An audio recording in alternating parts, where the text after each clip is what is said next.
राधे राधे, हरे कृष्ण। आप सभी श्रोताओं को कार्तिक मास की बहुत बहुत शुभकामनाएं।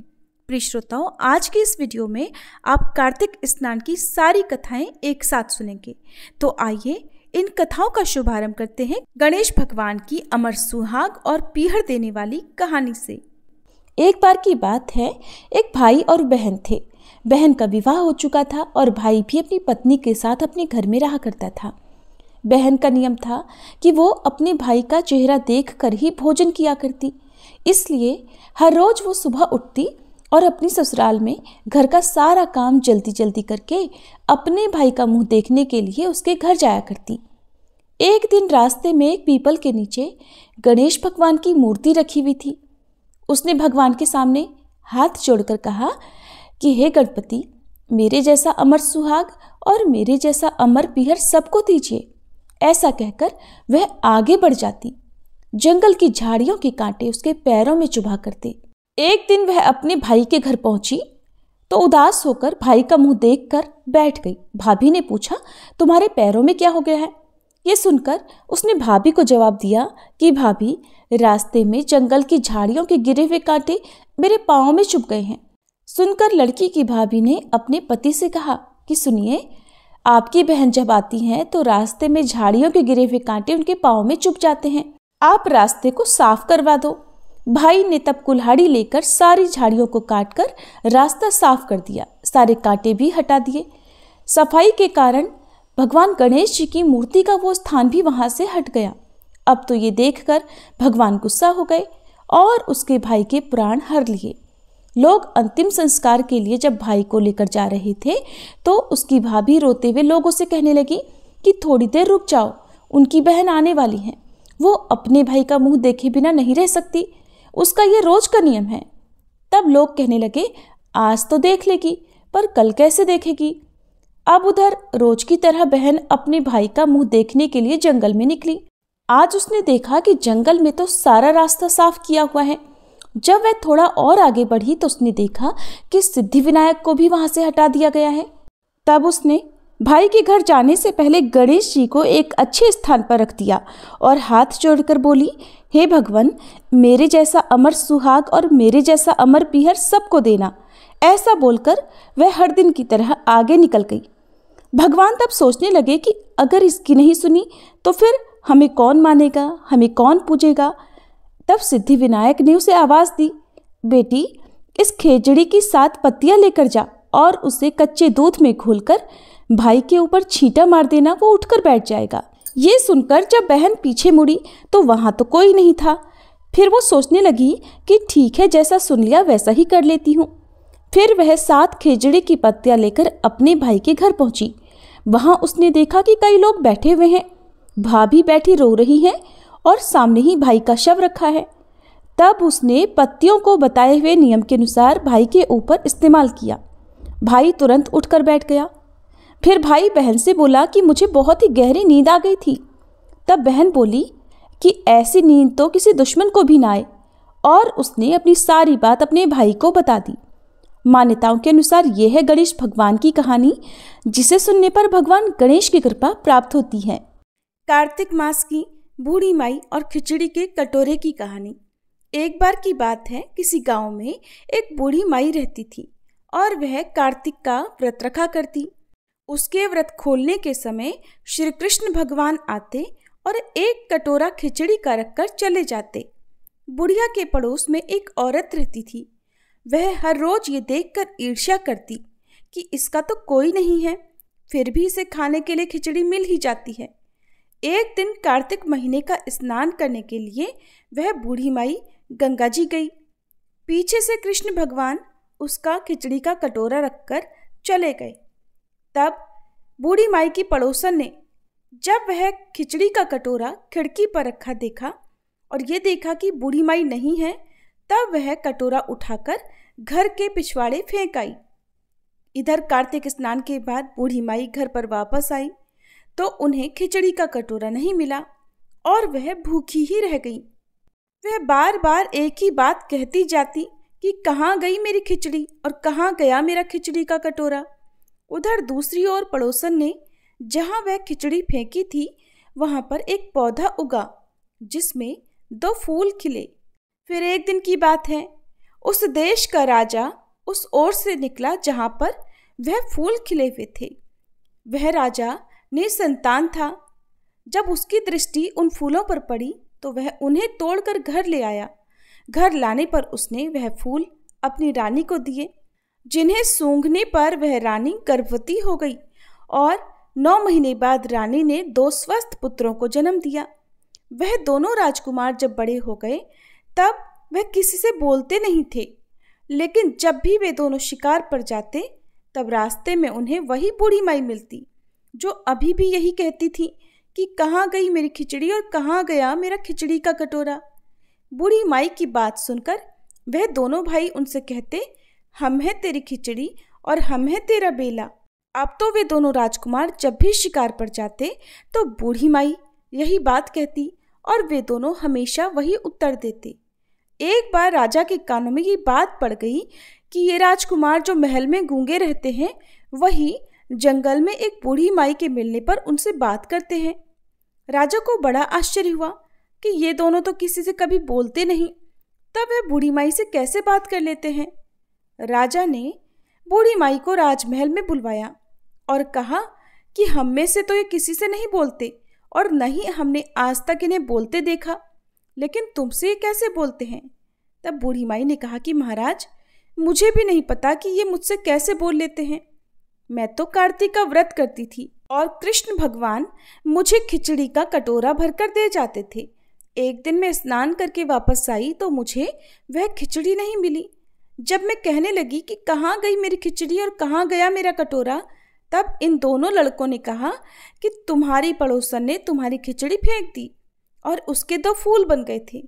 वह फूल राजा तोड़कर ले गया, जिसे रानी ने सूंघा तो हम 2 लड़कों का जन्म हुआ और हमें भगवान ने तुम्हारे लिए ही भेजा है। सारी बात सुनकर अब तो राजा ने बूढ़ी माई को महल में ही रहने को कहा। इस तरह कार्तिक स्नान के पुण्य प्रताप से बूढ़ी माई के दिन फिर गए और वह महल में खूब ठाठ से रहने लगी। हे कार्तिक महाराज, जैसे आपने बूढ़ी माई की बात सुनी वैसे ही आपका व्रत करने वाले और इस कहानी को सुनने वालों की भी सुनना। सभी प्रेम से बोलिए कार्तिक मास की जय। अब सुनिए कार्तिक मास की बूढ़ी माई और श्री कृष्ण के कंधे की कहानी।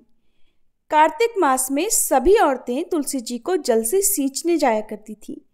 एक बूढ़ी माई भी थी जो कार्तिक मास में नियम से तुलसी जी को सींचा करती और जब भी वह सींचने जाती तो तुलसी माता से हाथ जोड़कर कहती, हे तुलसी माता, सत्य की दाता, मैं तेरा बिरवा सींचती हूँ, मुझे बहू दे, पीले रंग की धोती दे, मीठा ग्रास दे, वैकुंठ में वास दे, अच्छी मौत दे, चंदन का काठ दे, अच्छा राज दे, खाने को दाल भात दे और 11 के दिन श्री कृष्ण का कांधा दे। बूढ़ी माई की ये बातें सुन सुनकर तुलसी माता सूखने लगी। तुलसी माता को यूं सूखते देखकर भगवान श्री कृष्ण ने पूछा, हे तुलसी, तुम दिन प्रतिदिन क्यों सूखती जा रही हो। तब तुलसी माता ने कहा, बस मेरे मन की मत पूछो प्रभु। भगवान कहने लगे, मैं नहीं पूछूंगा तो फिर कौन पूछेगा। तब तुलसी माता कहने लगी, हे प्रभु, एक बूढ़ी माई आती हैं और अपनी बात कहकर चली जाती हैं। मैं उनकी सारी बातें तो पूरी कर दूंगी, लेकिन कृष्ण का कंधा कहाँ से लाऊंगी। तब भगवान बोले कि जब वह मरेगी तो अपने आप ही मैं कंधा देने आ जाऊंगा, तुम बूढ़ी माई से ये बात कह देना। इसके कुछ दिनों के बाद वह बूढ़ी माई मर गई। बूढ़ी माई के मरने पर सारा गांव इकट्ठा हो गया और उनका अंतिम संस्कार समय आने पर जब गांव के लोग उन्हें उठाने लगे तो वह बहुत भारी हो गई, किसी के उठाए ना उठी। तब सभी बोले, ये तो बहुत संस्कारी थी, बहुत पूजा पाठ करती थी और कोई पाप भी नहीं किया, फिर ये इतनी भारी कैसे हो गई। तभी बूढ़े ब्राह्मण के वेश में भगवान वहां आए और कहने लगे कि ये भीड़ कैसी है। तब गांव के लोग बताने लगे कि एक बूढ़ी माई रहती थी, वही मर गई है और ये इतनी पापिन थी कि उसकी अर्थी नहीं उठ रही, ये बहुत भारी हो गई है। वैसे तो अपने जीवन में इसने बहुत पूजा पाठ की। तब भगवान बोले कि मुझे इसके कान में कुछ कह लेने दो, फिर ये उठ जाएगी। ऐसा कहकर भगवान ब्राह्मण के वेश में बूढ़ी माई के पास गए और उसके कान में कहा कि माई, तू अपने मन की कर ले, पीताम्बर की धोती ले, मीठा मीठा ग्रास ले, वैकुंठ में वास ले, चटक की चाल ले, चंदन का काठ ले, झालर की झंकार ले, दाल भात का जीमन ले और ले श्री कृष्ण का कंधा भी ले। भगवान की ये बातें सुनकर बूढ़ी माई तो तुरंत हल्की हो गई और तब भगवान स्वयं उन्हें अपने कंधे पर लेकर गए। इस प्रकार बूढ़ी माई को मुक्ति मिल गई और वह वैकुंठ लोक चली गई। हे तुलसी माता, जैसे आपने उन बूढ़ी माई की मुक्ति की, वैसे ही हम सब की करना। जैसे भगवान ने उन्हें कांधा दिया, वैसे हमें भी देना। सभी प्रेम से बोलिए, तुलसी माता की जय, श्री कृष्ण भगवान की जय। कार्तिक मास की बूढ़ी माई, बहू और पुष्कर स्नान की कहानी। एक बार की बात है, एक बूढ़ी माई थी जो चातुर्मास में पुष्कर स्नान करती थी। उसके एक बेटा और बहू थे। जब चातुर्मास का समय आया तो माँ को पहुँचाने के लिए बेटा पुष्कर गया। सास ने बहू को रास्ते के लिए फलाहार बनाने के लिए कहा तो बहू ने जमीन की पपड़ी उखाड़कर एक डिब्बे में बांध कर दे दिए। रास्ते में बेटा माँ से बोला, माँ फलाहार कर ले। जहाँ पानी मिला, बूढ़ी माँ वहीं फलाहार करने बैठ गई। अब जैसे ही बूढ़ी माँ ने पोटली खोली, वो पापड़ी फलाहार बन गई। बूढ़ी माँ ने फलाहार कर लिया। तब पुष्कर में बेटा माँ के लिए झोपड़ी बनाकर सामान रखकर वापस अपने घर आ गया।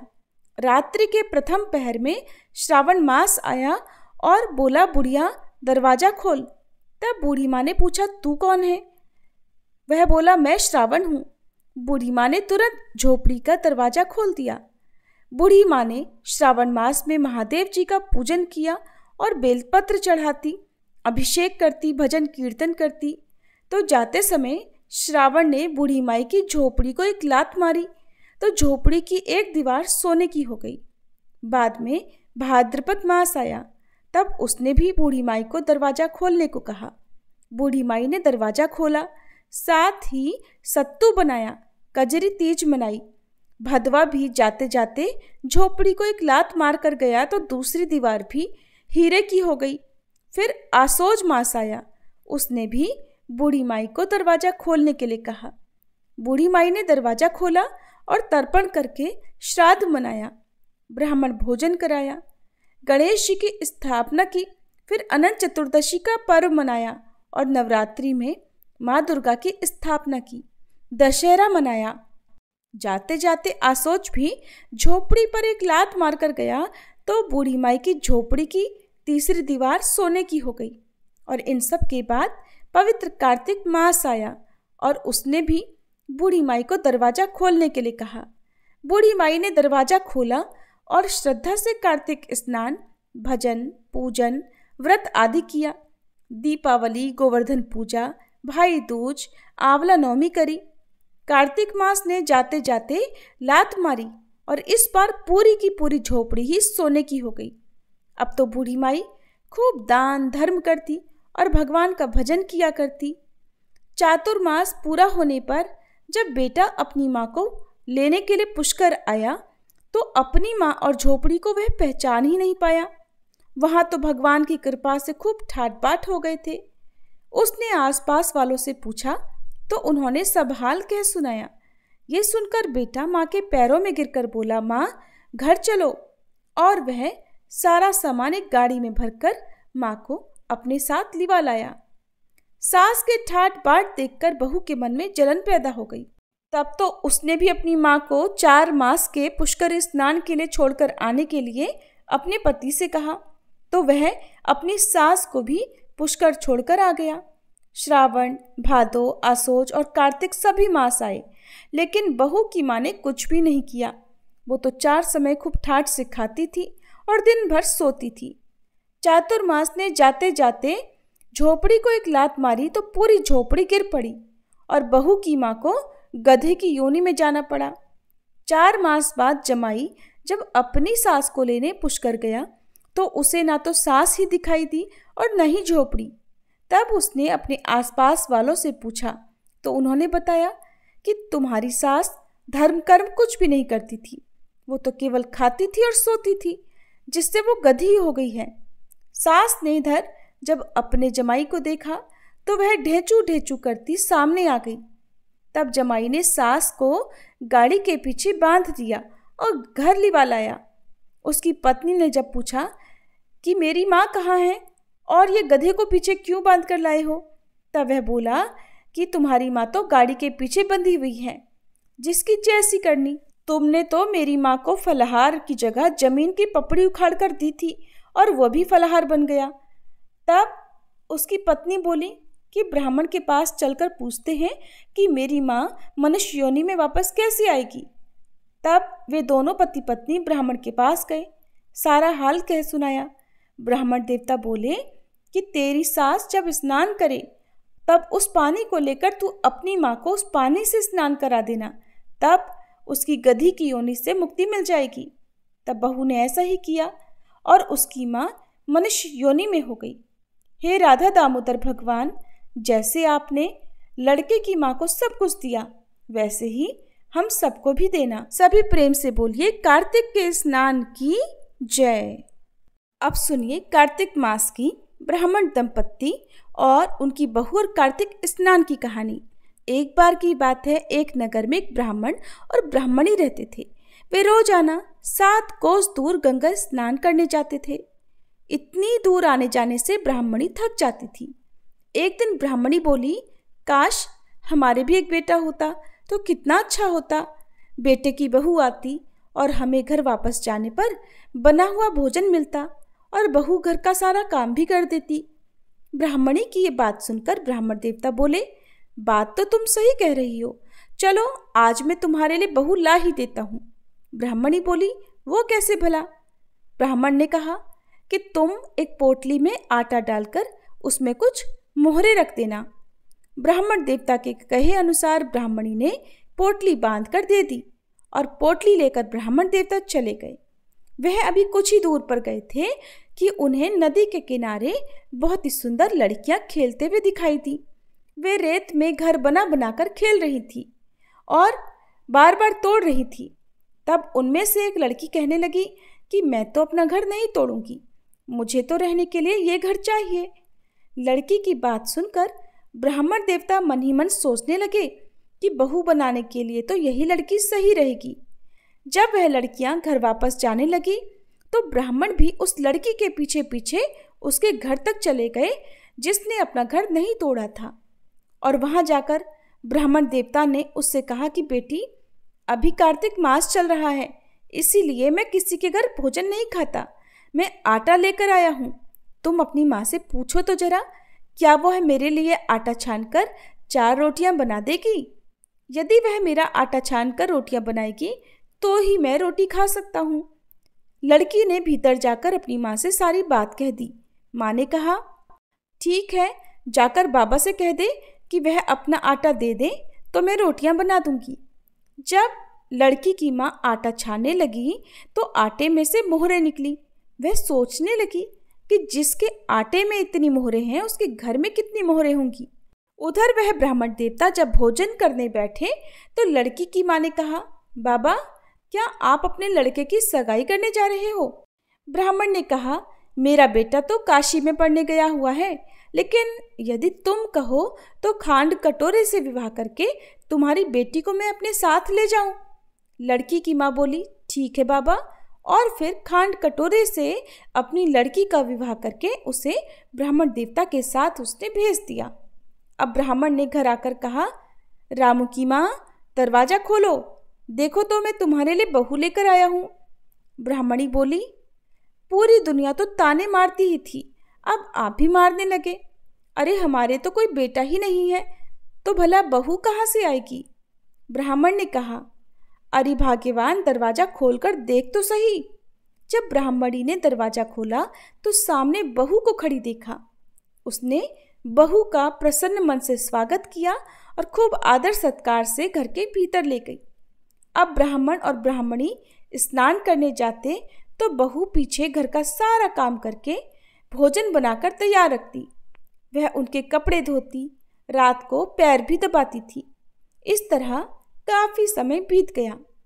ब्राह्मणी ने एक दिन अपनी बहू से कहा कि बहू, तू कभी भी चूल्हे की आग बुझने मत देना और मटके का पानी खत्म मत होने देना। लेकिन एक दिन चूल्हे की आग बुझ गई। तब बहू भागी भागी अपनी पड़ोसन के पास गई और बोली, मेरे घर में चूल्हे की आग बुझ गई है, मुझे थोड़ी आग चाहिए। मेरे सास ससुर सुबह 4 बजे से गए हुए हैं स्नान करने, वो थके हारे आएंगे, इसलिए मुझे उनके लिए भोजन बनाना है। तब पड़ोसन बोली कि तू तो बावली है, ये दोनों तुझे मिलकर पागल बना रहे हैं, इनका कोई बेटा बेटा नहीं है। बहू बोली, दीदी ऐसा तो मत बोलो, इनका बेटा तो बनारस काशी में पढ़ने गया हुआ है। तब पड़ोसन ने कहा कि ये तुझे झूठ बोलकर लाए हैं, इनका कोई बेटा नहीं है। अब की बार तो बहू पड़ोसन की बातों में आ ही गई और कहने लगी कि तब आप ही बताओ मैं क्या करूं। पड़ोसन ने कहा, करना क्या है, जब तुम्हारे सास ससुर वापस आए तो जली फूकी रोटियां और बिना नमक की पतली दाल बनाकर दे देना। खीर का चमचा दाल में और दाल का चमचा खीर में डाल देना। अब तो बहू पड़ोसन की सारी सीख लेकर घर आ गई और जब उसके सास ससुर वापस घर आए तो आज न तो उनकी बहू ने उनका आदर सत्कार किया, न ही उनके कपड़े धोए। यहाँ तक कि जब उसने अपने सास ससुर को भोजन दिया तो सास बोली, बहू आज ये रोटियां जली फूकी क्यों हैं और दाल भी बिना नमक की है। तब बहू ने तपाक से जवाब दिया, माँ जी, एक दिन ऐसा खाना खा लोगे तो कुछ बिगड़ नहीं जाएगा तुम्हारा। सास ससुर को खरी खोटी सुनाकर वह अब फिर से पड़ोसन के पास गई और बोली कि अब बताओ आगे क्या करना है। पड़ोसन बहुत चालाक थी, कहने लगी, अब तुम 7 कोठों की चाबी मांग लेना। और अगले दिन जब वह ब्राह्मण ब्राह्मणी स्नान करने के लिए जाने लगे तो बहू जिद पर अड़ गई, बोली, मुझे तो 7 कोठों की चाबी चाहिए। तब ससुर ने ब्राह्मणी से कहा, इसे चाबी दे दो, आज नहीं तो कल इसे देनी ही है। तब सास ने बहू को 7 कोठों की चाबी दे दी और वह ब्राह्मण दंपत्ति स्नान करने के लिए चले गए। उनके जाने के बाद जब बहू ने दरवाजे खोले तो देखा किसी में अन्न भरा है, किसी में धन भरा है और किसी कोठे में बर्तन भरे पड़े हैं। जब उसने सबसे ऊपर का 7वां कोठा खोला तो देखा कि शिवजी, माता पार्वती, गणेश जी, लक्ष्मी माता जी, पीपल पथवारी, कार्तिक के ठाकुर, राई दामोदर, तुलसी जी का बिड़वा, गंगा यमुना और 33 कोटि देवी देवता विराजमान है। और वहीं पर एक लड़का चंदन की चौकी पर बैठा माला जप रहा है। ये सब देखकर वह हैरान रह गई। उसने उस लड़के से पूछा, तुम कौन हो? तब लड़का बोला, मैं तेरा पति हूँ, अभी दरवाजा बंद कर दे, जब मेरे माता पिता आएंगे तब दरवाजा खोलना। ये सब देखकर बहू तो बहुत खुश हुई और 16 श्रृंगार कर सुंदर वस्त्र पहनकर अपने सास ससुर की प्रतीक्षा करने लगी। उसने आज अपने सास ससुर के लिए खूब अच्छे अच्छे पकवान बनाए। जब उसके सास ससुर घर वापस आए तो उसने उनका आदर सत्कार किया और प्रेम पूर्वक भोजन कराया। फिर पैर दबाने लगी। पैर दबाते दबाते बहू ने कहा, माँ जी, आप इतनी दूर गंगा यमुना स्नान करने के लिए जाती हो तो अब थक जाती होगी, इसलिए अब आप घर पर ही स्नान क्यों नहीं कर लेती? ये सुनकर सास बोली, बेटी, गंगा यमुना घर पर तो नहीं बहती है। तब उसने कहा, हाँ माँ जी, बहती है, चलिए मैं आपको दिखाती हूँ। जब बहू ने 7वां कोठा खोल कर दिखाया तो उसमें तो शिव जी, पार्वती जी, गणेश जी, लक्ष्मी जी, पीपल पथवारी, कार्तिक के ठाकुर, राई दामोदर, तुलसी जी का बिड़वा और गंगा यमुना बह रही है। साथ ही 33 कोटि देवी देवता भी विराजमान है। और वहीं चौकी पर बैठा एक लड़का माला जप रहा है। माँ ने देखा तो पूछा, बेटा तू कौन है? लड़का बोला, माँ जी, मैं ही तो तुम्हारा बेटा हूँ। तब ब्राह्मणी ने पूछा, तू कहाँ से आया है? लड़के ने उत्तर दिया, माँ जी, मुझे कार्तिक देवता ने भेजा है। ब्राह्मणी ने कहा, बेटा, भला ये दुनिया कैसे मानेगी कि तू मेरा ही बेटा है? तब ब्राह्मणी ने कुछ विद्वान पंडितों से सहायता मांगी। पंडितों ने कहा कि इस पार बहू बेटा खड़े हो जाए और उस पार ब्राह्मणी खड़ी हो जाए। ब्राह्मणी ने चमड़े की अंगियां पहनी और छाती में से दूध की धार निकलकर अगर बेटे की दाढ़ी मूछ भीगा जाए और पवन पानी से गठजोड़ बंधे, तब मान लेना कि यह बुढ़िया का ही बेटा है। तब उसने ऐसा ही किया। ब्राह्मणी की चमड़े की अंगिया फट गई और उनकी छाती में से दूध की धार निकलकर बेटे की दाढ़ी मूछ भीगा गई। पवन पानी से बहू बेटे का गठजोड़ बंध गया। ये सब देखकर ब्राह्मण और ब्राह्मणी की खुशी का ठिकाना नहीं रहा। हे कार्तिक के ठाकुर, जैसे ब्राह्मण ब्राह्मणी को बहू बेटा दिया, वैसे सबको देना। कार्तिक मास की कहानी कहने सुनने और हुंकारा भरने वाले सब पर कृपा करना। अब सुनिए कार्तिक मास की तारा भोजन की कहानी।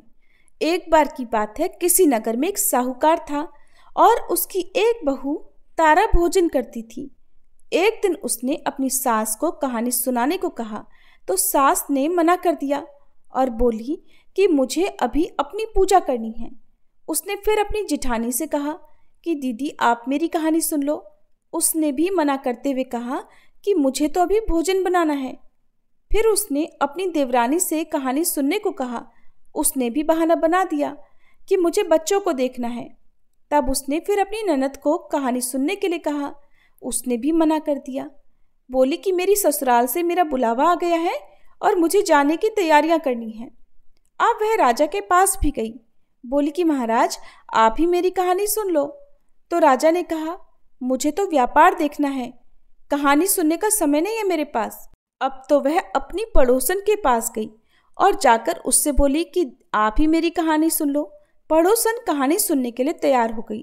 तब उसने कहानी कही। पड़ोसन ने खूब ध्यान से कहानी सुनी और हुंकारा भरा। इस तरह पूरा कार्तिक मास बीत गया और फिर भगवान विमान लेकर आए। जब बहू विमान में बैठकर जाने लगी तो सास दौड़ी दौड़ी आई और बोली मैं भी तेरे साथ चलूंगी। तो वह बोली माँ जी आप अपनी पूजा पाठ करो। जिठानी आई तो बोली मुझको भी लेकर चलो। बहू बोली आपको तो भोजन बनाना है, आप जाकर भोजन बनाओ। देवरानी दौड़ी दौड़ी आई, बोली मैं चलूं। बहू बोली नहीं, आपको तो अपने बच्चों की देखभाल करनी है, तुम भला कैसे चलोगी। ननद आई, बोली भाभी मैं चलूं। उसने कहा दीदी आपको तो ससुराल जाने की तैयारी करनी है। अब दौड़े दौड़े राजा भी आए, बोले मैं चलूं। वह बोली नहीं, आपको तो कारोबार संभालना है, आपके पास तो समय ही नहीं है चलने का, आप भला कैसे चलोगे। पड़ोसन ने सुना तो वो भी आई, बोली बहन मैं चलूं। तब वह बोली हाँ बहन तुम चलो मेरे साथ, क्योंकि तुमने पूरा कार्तिक मेरी कहानी सुनी है। तब वे दोनों विमान में बैठकर स्वर्ग को जाने लगी। रास्ते में बहू को अभिमान हो गया कि मैंने कहानी कही, व्रत किया, लेकिन पड़ोसन ने तो केवल कहानी सुनी, मेरे कारण इसे स्वर्ग मिला। इधर उसके मन में अभिमान हुआ और उधर भगवान के दूतों ने उसे बीच रास्ते में ही छोड़ दिया। और जब वे पड़ोसन को लेकर स्वर्गलोक पहुंचे तो भगवान बोले कि क्या इसी ने तारा भोजन किया है। तब भगवान के दूतों ने बताया नहीं प्रभु, इसने तो केवल कहानी सुनकर हुंकारा भरा था, लेकिन जिसने तारा भोजन करके व्रत की कहानी कही थी उसे तो अभिमान हो गया था, इसलिए हम उसे बीच रास्ते में ही छोड़ आए। भगवान बोले कि नहीं नहीं, उसे वापस लेकर आओ। तब जब वे बहू को वापस लेकर आए तब बहू ने 7 बार क्षमा याचना की और इस प्रकार भगवान ने उसे क्षमा कर दिया और स्वर्गलोक में स्थान दे दिया। इस कहानी को कहने सुनने और हुंकारा भरने के बाद कहना चाहिए, हे कार्तिक के ठाकुर राई दामोदर, जैसे आपने बहू और उसकी पड़ोसन को स्वर्ग दिया वैसे ही हम सबको भी देना। सभी प्रेम से बोलिए कार्तिक मास की जय। अब सुनिए कार्तिक मास में सुनी जाने वाली कीड़ी नगरी की कहानी। एक गांव में एक बुढ़िया माई रहती थी। उसके 2 बेटे तथा बहू थी।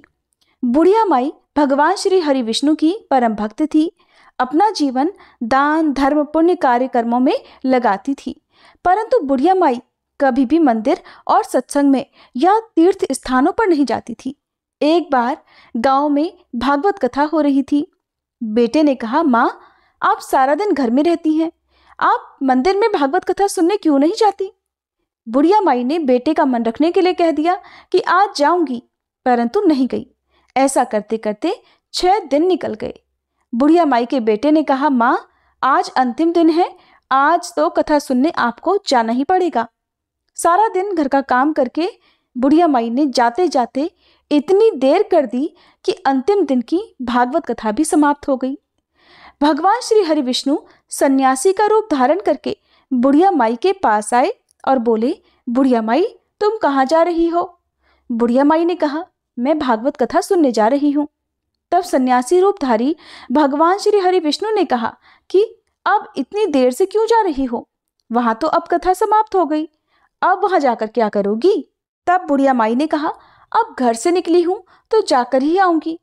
तब सन्यासी रूपधारी भगवान श्री हरि विष्णु ने कहा कि अब कथा समाप्त हो गई, भक्त लोग भी अपने अपने घर चले गए, अब तुम वहां से क्या लाओगी? तो बुढ़िया माई बोली, कुछ नहीं तो मैं वहां से एक ईंट ही उठा लाऊंगी। तो सन्यासी रूपधारी भगवान श्री हरि विष्णु बोले, तुम वहां से मिट्टी की ईंट लाओगी, उसके बदले मैं तुम्हें एक सोने की ईंट दे देता हूँ। बुढ़िया माई ने ईंट ले ली और घर की तरफ चल पड़ी और विचार करने लगी कि यदि ये ईंट मैं लेकर जाऊंगी तो बेटे बहू झगड़ने लगेंगे, इसलिए घर के आंगन में ही बाहर बुढ़िया माई ने वह ईंट जमीन में गाड़ दी। परंतु अब बुढ़िया माई का ध्यान उस ईंट पर ही रहने लगा। खाने पीने, घर के काम करने में सदैव बुढ़िया माई अपना ध्यान सोने की ईंट पर ही लगाए रखती। बेटे बहू ने पूछा, माँ, पूरे दिन घर के आंगन में क्या करती रहती हो? तो बुढ़िया माई ने कहा, मैं तो आने जाने वालों को देखती रहती हूँ। और एक दिन बुढ़िया माई मर गई। यमराज के दूत बुढ़िया माई को लेने आए और बुढ़िया माई को लेकर धर्मराज जी के पास पहुंचे और धर्मराज जी को सारी बात बतलाई। धर्मराज जी ने बुढ़िया माई को कुतिया की योनि दे दी। अब बुढ़िया माई उसी पेड़ के नीचे बैठी रहती। बुढ़िया माई की बहू ने कहा, इस कुतिया को यहाँ से भगाओ, नहीं तो ये बच्चों को काट खाएगी। तो उसके बेटे ने उसकी पीठ पर एक लकड़ी मारी और बुढ़िया माई मर गई। फिर उसे सांप की योनि मिली। आंगन में सांप को देखकर बेटे बहू ने किसी को काट न जाए इसी डर से मार दिया। फिर बुढ़िया माई मरकर धर्मराज जी के पास पहुंची। बुढ़िया माई कीड़ी का रूप धारण करके अब उस आंगन में कीड़ी नगरा बना लिया। आंगन में कीड़ी नगरा हो गया। घर वाले बहुत परेशान हुए। घर वाले भोजन भी नहीं बना पा रहे थे। फिर मन ही मन भगवान का ध्यान करने लगे। तब भगवान श्री हरि विष्णु सन्यासी का रूप धारण करके आए और बोले कि कुछ खाने को दे दो। तो घर वालों ने कहा, महाराज, हमारे खाने को तो कुछ भी नहीं बनाया, क्योंकि हमारे घर में कीड़ी नगरा हो गया है, आप ही इसका कोई उपाय बताइए। तब महाराज जी ने आंगन में खोदा और सोने की 2 ईंट निकाली और दोनों बेटों को दे दी और कहा, तुम्हारी माँ के नाम से दान पुण्य करना, धर्मशाला बनवाना, स्कूल बनवाना, प्याऊ लगवाना, गौशाला में गाय के चारे खाने की व्यवस्था करना। परंतु दोनों बेटे तो आपस में झगड़ने लगे कि तू दान कर, तू दान कर। किसी ने बुढ़िया माई के नाम से कोई दान नहीं किया और कीड़ी नगरा वहां उसी स्वरूप में स्थापित रहा। कुछ दिन बाद सन्यासी वापस आए और बुढ़िया माई के बेटों ने भगवान स्वरूप धारी सन्यासी महाराज जी से कहा, हमारे घर की हालत तो वैसी की वैसी है, कीड़ी नगरा तो वैसे का वैसा ही है। तब साधु रूपधारी सन्यासी महाराज ने कहा, वह सोने की ईंट के टुकड़े लाओ और उन्हें बेचकर उनसे जो भी धन मिले उसे तुम्हारी माँ के नाम से दान पुण्य करो। इस कीड़ी नगरा पर शक्कर और आटा डालो, तुम ऐसा करोगे तो तुम्हारी माँ को मोक्ष प्राप्ति होगी। और उनके घर से फिर इस प्रकार कीड़ी नगरा चला गया। जो व्यक्ति सुबह आटा और शक्कर कीड़ी नगरे पर डालता है वह सदैव धनवान, पुत्र संपन्न, सुख शांति से जीवन यापन करता है। उसके घर में कभी कोई कष्ट नहीं आता। उसका जीवन सदा सर्वदा आनंद से व्यतीत होता है। उसके परिवारजन उसे अत्यधिक स्नेह प्रदान करते हैं। कीड़ी नगरी प्रतिदिन सींचने से जुड़ी कहानी सुनने से, दान पुण्य व धर्म कार्यों में रुचि लगाने से जीवन उत्तम हो जाता है। प्रेम से बोलो विष्णु भगवान की जय। अब सुनिए कार्तिक मास की इल्ली और घुन की कहानी। एक बार एक इल्ली था और एक घुन था। एक दिन इल्ली बोली, आओ घुन, कार्तिक स्नान करें। तो घुन बोला, तू ही कार्तिक स्नान कर ले, मैं तो नहीं करूँगा। और फिर इल्ली तो राजा की बेटी के पल्ले लगकर कार्तिक स्नान करती, लेकिन घुन ने एक दिन भी कार्तिक स्नान नहीं किया। कुछ समय के बाद दोनों मर गए। बाद में इल्ली के कार्तिक स्नान के पुण्य के कारण उसका जन्म राजा के घर में हुआ और घुन राजा के घर गधा बन गया। फिर कुछ समय के बाद राजा ने बेटी का विवाह का सावा निकलवाया। बेटी ससुराल जाने के लिए विदा होने लगी तो बेटी की बैलगाड़ी रुक गई। राजा रानी बोले कि बैलगाड़ी क्यों रुक गई है? बेटी तुझे जो चाहिए मांग ले। तब राजकुमारी बोली कि मुझे वह गधा चाहिए जो हमारे घर में रहता है। तब वह बोले, ये क्या मांगा? ये मत लेकर जा, चाहे तो धन दौलत ले जा। परंतु वह नहीं मानी और कहने लगी, मुझे तो यही गधा चाहिए। तो वह गधा रथ के साथ बांध दिया गया और जब गधे को बैलगाड़ी के पीछे बांध दिया गया तो वह फुदक फुदक कर भागने लगा। लड़की महल में जाने लगी तो गधे को सीढ़ी के नीचे बांध दिया। जब सीढ़ी उतरने लगी तो गधे ने कहा कि मुझे थोड़ा पानी पिला दो। लड़की ने कहा, मैंने तो पहले ही कहा था आ कार्तिक स्नान कर ले, पर तूने कहा था मैं तो बाजरा खाऊंगा और ठंडा ठंडा पानी पीऊंगा। उनको बातें करते राजा ने सुन लिया। तब राजा ने कहा कि ये आप किससे बात कर रही हो? मुझे सारी बात सच सच बताओ। तब राजकुमारी ने राजा को सारी बात बता दी कि मैं पिछले जन्म में इल्ली थी और ये गधा घुन था। तब मैंने इससे कहा कि तू भी कार्तिक स्नान कर ले, पर उसने स्नान नहीं किया। मैंने नियम से कार्तिक स्नान किया और कार्तिक स्नान के पुण्य से मेरा जन्म राजा के घर में हुआ और आपके घर में राजपाट कर रही हूँ। तब राजा ने कहा कि कार्तिक स्नान का पुण्य अगर इतना है तो अब तो हम दोनों जोड़े से नहाएंगे। फिर राजा और रानी ने अत्यंत प्रसन्न मन से कार्तिक स्नान कर दान पुण्य किया और सारी नगरी में कहलवा दिया कि सब कार्तिक स्नान कर नहाया हुआ पानी इस गधे के ऊपर डालेंगे, जिससे गधे को बाद में मोक्ष प्राप्त हुआ। हे कार्तिक भगवान, हे श्री हरि विष्णु, जैसा सुख इल्ली को दिया वैसा सबको देना। सभी प्रेम से बोलिए, कार्तिक के पुण्य की जय, श्री कृष्ण भगवान की जय। अब सुनिए कार्तिक मास की सीता नित्यनेम की कहानी। इस कहानी को सीता माता कहती थी और प्रभु श्री राम सुना करते थे। एक दिन श्री राम भगवान को किसी काम के लिए बाहर जाना पड़ा तो सीता माता कहने लगी कि भगवान, मेरा तो 12 वर्ष का नित्यनेम है, अब आप बाहर जाएंगे तो मैं अपनी कहानी किसे सुनाऊंगी। तब श्री राम ने कहा कि सीते, आप कुएं की पाल पर जाकर बैठ जाना और वहां पर जो भी औरतें पानी भरने आएंगी उन्हें अपनी कहानी सुना दिया करना। सीता माता कुएं की पाल पर जाकर बैठ गई। तभी एक स्त्री आई। उसने रेशम की जरी की साड़ी पहन रखी थी और सोने का घड़ा ले रखा था। सीता माता उसे देखकर कहने लगी, बहन, मेरा 12 वर्ष का नित्यनेम सुन लो। पर वह स्त्री बोली कि मैं तुम्हारा नित्यनेम सुनूंगी तो मुझे तो घर जाने में देर हो जाएगी और मेरी सास मुझसे झगड़ा करेगी। इसलिए उसने कहानी नहीं सुनी और अपने घर चली गई।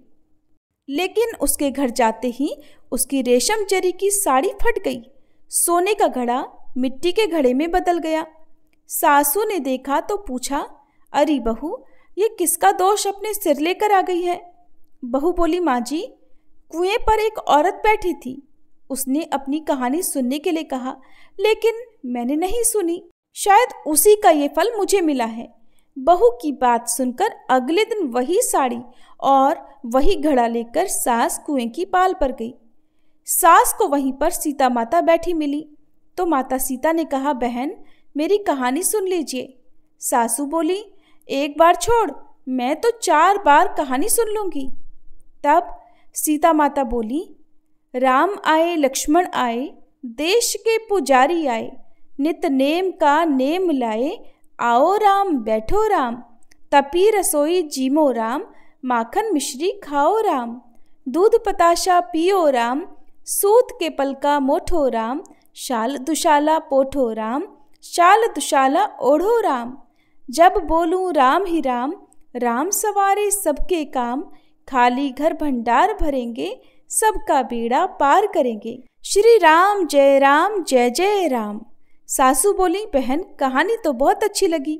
फिर कहानी सुनकर सासू घर चली गई और उसकी साड़ी फिर से रेशम जरी की बन गई। मिट्टी का घड़ा भी फिर वापस से सोने के घड़े में बदल गया। बहू ने देखा तो कहने लगी, सासू माँ, आपने ये सब कैसे किया? सासू बोली, बहू, तू दोष लगा कर आई थी और मैं अब दोष उतार कर आ रही हूँ। बहू ने पूछा कि माँ जी, वह कुएं वाली स्त्री कौन है? सासू ने बताया कि वह तो सीता माता थी। वो पुराने से नया कर देती हैं। खाली घर में भंडार भर देती हैं। वह लक्ष्मी जी का वास घर में कर देती हैं और मनुष्य की जो भी इच्छा हो उसे पूर्ण कर देती हैं। बहू बोली, माँ जी फिर तो ऐसी कहानी मुझे भी सुना दो। सास बोली कि ठीक है, तुम भी सुनो। फिर सास ने कहानी शुरू की। राम आए लक्ष्मण आए, देश के पुजारी आए, नित नेम का नेम लाए, आओ राम बैठो राम, तपी रसोई जीमो राम, माखन मिश्री खाओ राम, दूध बताशा पियो राम, सूत के पलका मोठो राम, शाल दुशाला पोठो राम, शाल दुशाला ओढ़ो राम। जब बोलूं राम ही राम, राम सवारे सबके काम, खाली घर भंडार भरेंगे, सबका बेड़ा पार करेंगे, बोलो श्री राम जय जय राम। कहानी सुनकर बहू बोली, माँ जी कहानी तो बहुत अच्छी है। सासू ने कहा, ठीक है, अब से हम इस कहानी को रोज किया करेंगे। अब सास बहू रोज सवेरे उठती, नहाती धोती और पूजा करने के बाद नित नेम की सीता माता की कहानी कहती। एक दिन की बात है, उनके यहाँ पड़ोस की एक औरत आई और बोली कि बहन जरा सी आँच तो देना। तो बहू बोली कि आँच तो अभी हमने जलाई ही नहीं। पड़ोसन बोली, तो फिर तुम सुबह 4 बजे से उठकर क्या कर रही हो? तो उन्होंने कहा कि हम तो सुबह सुबह उठकर पूजा करते हैं, फिर सीता माता की नित नेम की कहानी कहते हैं। पड़ोसन ने उनकी बात सुनकर फिर कहा कि सीता माता की कहानी कहने से तुम्हें क्या मिला? तब वे दोनों बोली कि सीता माता की कहानी कहने से घर में भंडार भर जाते हैं, सारे काम पूर्ण हो जाते हैं, मन की इच्छा भी पूरी होती है। पड़ोसन ने कहा, बहन अगर ऐसा है तब तो फिर मुझे भी कहानी सुना दो। तब बहू बोली कि ठीक है, तुम भी ये कहानी सुन लो। राम आए लक्ष्मण आए, देश के पुजारी आए, नित नेम का नेम लाए, आओ राम बैठो राम, तपी रसोई जीमो राम, माखन मिश्री खाओ राम, दूध बताशा पियो राम, सूत के पलका मोठो राम, शाल दुशाला पोठो राम, शाल दुशाला ओढ़ो राम। जब बोलूं राम ही राम, राम सवारे सबके काम, खाली घर भंडार भरेंगे, सबका बेड़ा पार करेंगे, श्री राम जय जय राम। पड़ोसन ने इस कहानी को सुना तो कहने लगी, बहन कहानी तो बहुत अच्छी लगी। अब वह पड़ोसन भी नितनेम सीता माता की कहानी कहने लगी। कहानी कहने से सीता माता ने पड़ोसन के भी धन के भंडार भर दिए। देखते ही देखते अब तो पूरे मोहल्ले में नितनेम की कथा चल पड़ी और हर किसी की मनोकामना पूर्ण होने लगी। हे सीता माता, जैसे आपने उन सभी के भंडार भरे, वैसे ही हमारे भी भरना। कहानी कहने वाले, सुनने वाले और हुंकार भरने वाले सबके भरना। सभी प्रेम से बोलिए, सीता मैया की जय। अब सुनिए कार्तिक मास की चिड़ा और चिड़ी की कहानी। इस कहानी को कार्तिक मास की पूर्णिमा से ठीक अगले दिन पड़वा यानी प्रतिपदा को पढ़ते या सुनते हैं। और इस कहानी को कहने सुनने वालों के घर यदि नहीं हो तो उनका घर जल्दी बन जाता है। इस कहानी को कार्तिक मास में प्रत्येक दिन भी सुना जाता है। अब सुनिए चिड़ा और चिड़ी की कहानी। एक बार 4 चिड़िया थी, चारों कार्तिक स्नान करती थी। पड़वा आने पर चारों ने सोचा कि चलो खिचड़ी बनाएं। एक चिड़िया चावल लेकर आई, एक चिड़िया दाल लेकर आई, एक चिड़िया घी लेकर आई। सब ने मिलकर खिचड़ी बनाई। सब ने सोचा कि पहले कार्तिक स्नान कर लें, नहाकर आ जाएं, फिर सब साथ बैठकर खिचड़ी खाएंगी। तो पहले एक चिड़िया स्नान करके आई। उसे जोर की भूख लग रही थी, लेकिन बाकी चिड़िया अभी तक स्नान करके वापस नहीं लौटी थी। तो उसने खिचड़ी की भाप खा ली, यानी भाप सूंघकर अपना पेट भर लिया। दूसरी चिड़िया आई, उसे भी भूख लगी थी, तो उसने पानी पी लिया। तीसरी चिड़िया ने खिचड़ी खा ली और चौथी चिड़िया ने बची हुई खुरचन खा ली। कुछ समय के बाद चारों चिड़िया मर गई। जिस चिड़िया ने भाप खाई थी वो तो राजा के घर राजकुमारी बनी। जिस चिड़िया ने पानी पिया वो कुम्हार की लड़की बनी। जिस चिड़िया ने खिचड़ी खाई थी वो अगले जन्म में ब्राह्मण की लड़की बनी। और जिस चिड़िया ने खुरचन खाई थी वह हथिनी बनी। अब कुम्हार की लड़की राजा के यहाँ दासी बनी, ब्राह्मण की लड़की राजकुमारी की सहेली बनी, हथिनी भी राजा के यहाँ पर ही थी। राजकुमारी को पिछले जन्म की सारी बातें याद थी। राजकुमारी का विवाह हुआ। जब वह विदा हो रही थी तो राजा से बोली, पिताजी मैं अपनी सहेली और दासी को भी साथ लेकर जाऊंगी। राजा ने कहा, ठीक है ले जाना। राजकुमारी फिर भी नहीं गई तो राजा ने पूछा, अब तुम्हें और क्या चाहिए? तो वह बोली, पिताजी मुझे हथिनी भी चाहिए। तो राजा ने अपने नौकर को हथिनी को लाने भेज दिया, क्योंकि वह हथिनी किसी के बस में नहीं आती थी, किसी के कहे अनुसार नहीं चलती थी। जब वह हथिनी नहीं उठी तो राजकुमारी खुद चलकर उसके पास गई और उसके कान में पिछले जन्म की बात कही, जिसे सुनते ही वह हथिनी उठकर खड़ी होकर चल पड़ी। ये देखकर राजा बड़ा हैरान हुआ। सोचने लगा कि ये तो मेरी बेटी नहीं है, क्योंकि ये तो जानवरों से बात करती है। राजा ने सोचा कि शायद मेरी बेटी के रूप में ये कोई और बहुरूपिया है। तब राजा ने क्रोध के मारे तलवार निकाल ली और कहा कि सच सच बता तू कौन है, नहीं तो मैं तेरी गर्दन काट दूंगा। तब राजकुमारी ने अपने पिताजी से अपने पिछले जन्म की सारी बात कही। ये सुनकर सभी को बहुत हैरानी हुई। तब वह राजकुमार जिससे राजकुमारी का विवाह हुआ था ये सब देख रहा था। तब वह राजकुमारी से कहने लगा कि अगर कार्तिक स्नान की इतनी महिमा है तब तो हम दोनों भी मिलकर जोड़े से कार्तिक स्नान करेंगे और खूब दान पुण्य करेंगे। ये थी चिड़ा चिड़ी की कहानी। सभी प्रेम से बोलिए कार्तिक के ठाकुर राई दामोदर की जय, कार्तिक मास की जय। अब सुनिए कार्तिक मास की पंच भीखू की कहानी। पंच भीखू व्रत कार्तिक मास के अंतिम 5 दिनों में रखा जाता है और उस समय इस कहानी को अवश्य ही कहना या सुनना चाहिए। और पूरे कार्तिक मास भी पंच भीखू की कहानी कहने और सुनने का नियम है। पंच भीखू की कहानी के अनुसार किसी गांव में एक साहूकार था। उसका एक बेटा और बहू भी थे। बहू कार्तिक मास में रोज सवेरे उठकर गंगा स्नान के लिए जाती थी। सुबह जल्दी जाते समय वह किसी भी पराये पुरुष का मुंह नहीं देखती थी। एक राजा का बेटा भी सुबह सवेरे गंगा स्नान के लिए जाता था। वह हैरान होता कि मैं इतनी जल्दी उठता हूँ स्नान करने के लिए, लेकिन कोई और भी है जो मुझसे भी जल्दी उठकर स्नान कर लेता है। कार्तिक माह के 5 दिन बचे थे कि एक दिन साहूकार की बहू तो स्नान करके वापस जा रही थी और उसी समय राजा का बेटा भी स्नान करने के लिए आ रहा था। आवाज़ सुनकर बहू जल्दी जल्दी जाने लगी, लेकिन जल्दबाजी में उसकी माला मोजड़ी छूट गई। राजा के बेटे ने उसकी माला मोजड़ी उठा ली और सोचने लगा कि जिस स्त्री की यह माला मोजड़ी इतनी सुंदर है वो स्त्री स्वयं कितनी सुंदर होगी। और उसने पूरे नगर और गांव में मुनादी करवा दी कि जिसकी यह माला मोजड़ी है वह 5 रात मेरे पास आएगी। जब ये सूचना साहूकार की बहू को मिली तो उसने कहलवा दिया कि मैं 5 रात आऊंगी, लेकिन किसी को साख भरने बैठा देना। राजा के बेटे ने एक तोते को पिंजरे में बंद करके गंगा जी के किनारे एक पेड़ पर टांग दिया। बहू सुबह के समय आई, पहली पैड़ी पर पैर रखा और बोली, हे कार्तिक के ठाकुर राई दामोदर, 5 पांडु, 6ठे नारायण, भीखम राजा, उस पापी को नींद आ जाए। और ऐसा कहते ही राजा के बेटे को नींद आ गई। बहू स्नान करके जाने लगी तो तोते से बोली, सुवा सुवा तेरे गल डालूंगी हीरा, मेरी साख भरियो वीरा। सुवा बोला, कोई वीर भी साख भरता है क्या? तो वह फिर बोली, सुवा सुवा सुबह तेरे पग घालूंगी नेवर, साग भरियो मेरे देवर। सुवा ने कहा, ठीक है भाभी, मैं तेरी साख रखूंगा। बहू तो कहकर चली गई। इधर राजकुमार हड़बड़ा कर उठ बैठा और सुवा से बोला, सुवा सुवा वो आई थी क्या? कैसी दिखती थी?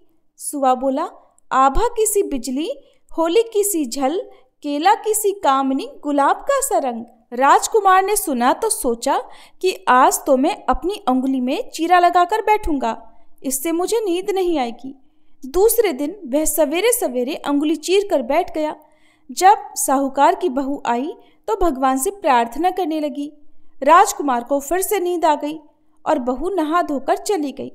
इसके बाद उठकर राजकुमार ने तोते से पूछा तो तोते ने सारी बात बता दी। अब राजकुमार बोला कि आज तो मैं आंखों में मिर्ची डालकर बैठूंगा। अब राजकुमार ने तीसरी रात को आंखों में मिर्ची डाली और बैठ गया। सारी रात वह दर्द में तड़पता रहा। साहूकार की पुत्रवधू फिर आई और प्रार्थना करने लगी, हे कार्तिक के ठाकुर राई दामोदर, 5 पांडु, 6ठे नारायण, भीखम राजा, उस पापी को नींद आ जाए। राजा के बेटे को फिर नींद आ गई। अगली सुबह राजकुमार ने तोते से फिर पूछा, वह आई थी क्या? तो तोते ने सारी बात बतला दी, हाँ आई थी। अब राजकुमार ने सोचा कि आज रात को तो मैं ठंड में बैठा रहूंगा। राजकुमार ठंड में सारी रात कांपता रहा और सुबह ब्रह्म मुहूर्त में उसे नींद आ गई। साहूकार की बहू चौथे दिन सुबह सवेरे आई, पहली पैड़ी पर पैर रखा और फिर से बोली, हे कार्तिक के ठाकुर राई दामोदर जी, पांचों पांडु, छठे नारायण, भीखम राजा, उस पापी को नींद आ जाए। राजकुमार को फिर नींद आ गई। सुबह राजकुमार ने तोते से फिर पूछा, आई थी क्या? तो तोते ने सारी बात बतला दी, हाँ आई थी। अब तो चारों रातें निकल गई। राजकुमार ने सोचा, आज की तो आखिरी रात है, आज तो मैं अपनी अंगुली जला लूंगा, जलन से मुझे नींद नहीं आएगी। और फिर उसने अपनी अंगुली जला ली। सारी रात जलन से वह तड़पता रहा। क्योंकि साहूकार की बहू पतिव्रता थी, इसलिए ठाकुर जी ने उस पर कृपा की और ठाकुर जी की कृपा से राजकुमार को सुबह नींद आ गई।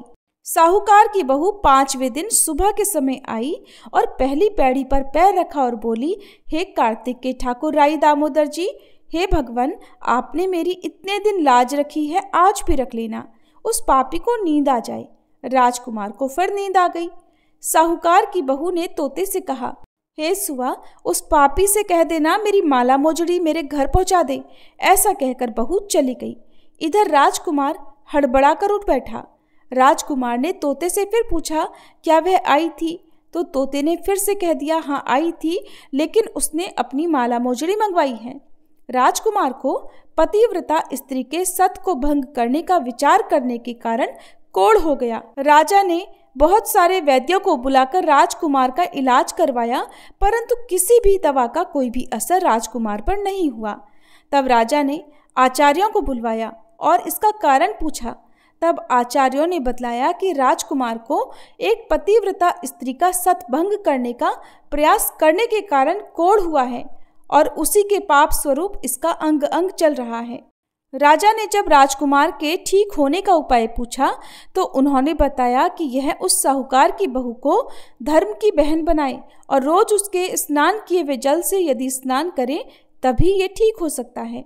राजा साहूकार की बहू की माला मोजड़ी लेकर साहूकार के घर गया और हाथ जोड़कर बोला कि साहूकार, ये माला मोजड़ी आपकी बहू की है, आप इसे रख लें और आपकी बहू के नहाए हुए जल से मेरे बेटे को नहला दें। साहूकार बोला कि मेरी बहू तो किसी पराये पुरुष का मुंह तक नहीं देखती, आप इसे इस नाली पर बिठा दीजिए। उधर ऊपर जब मेरी बहू स्नान करेगी तब नीचे इस नाली के पानी से आपका पुत्र भी स्नान कर लेगा। राजकुमार ने ऐसा ही किया और कुछ समय बाद उसका शरीर चंदन सा हो गया। हे पंच भिखु देवता, जैसे आपने साहूकार की पुत्र वधू का सत रखा वैसे ही सभी का रखना। सभी प्रेम से बोलिए, पंच भिखु की जय। अब सुनिए कार्तिक मास की पीपल पटवारी की कहानी। एक बार की बात है, एक गुजरी थी। उसने एक दिन अपनी बहू से कहा कि बहू, तू दूध दही बेच कर आ। तो बहू पास के गांव में दूध दही बेचने गई।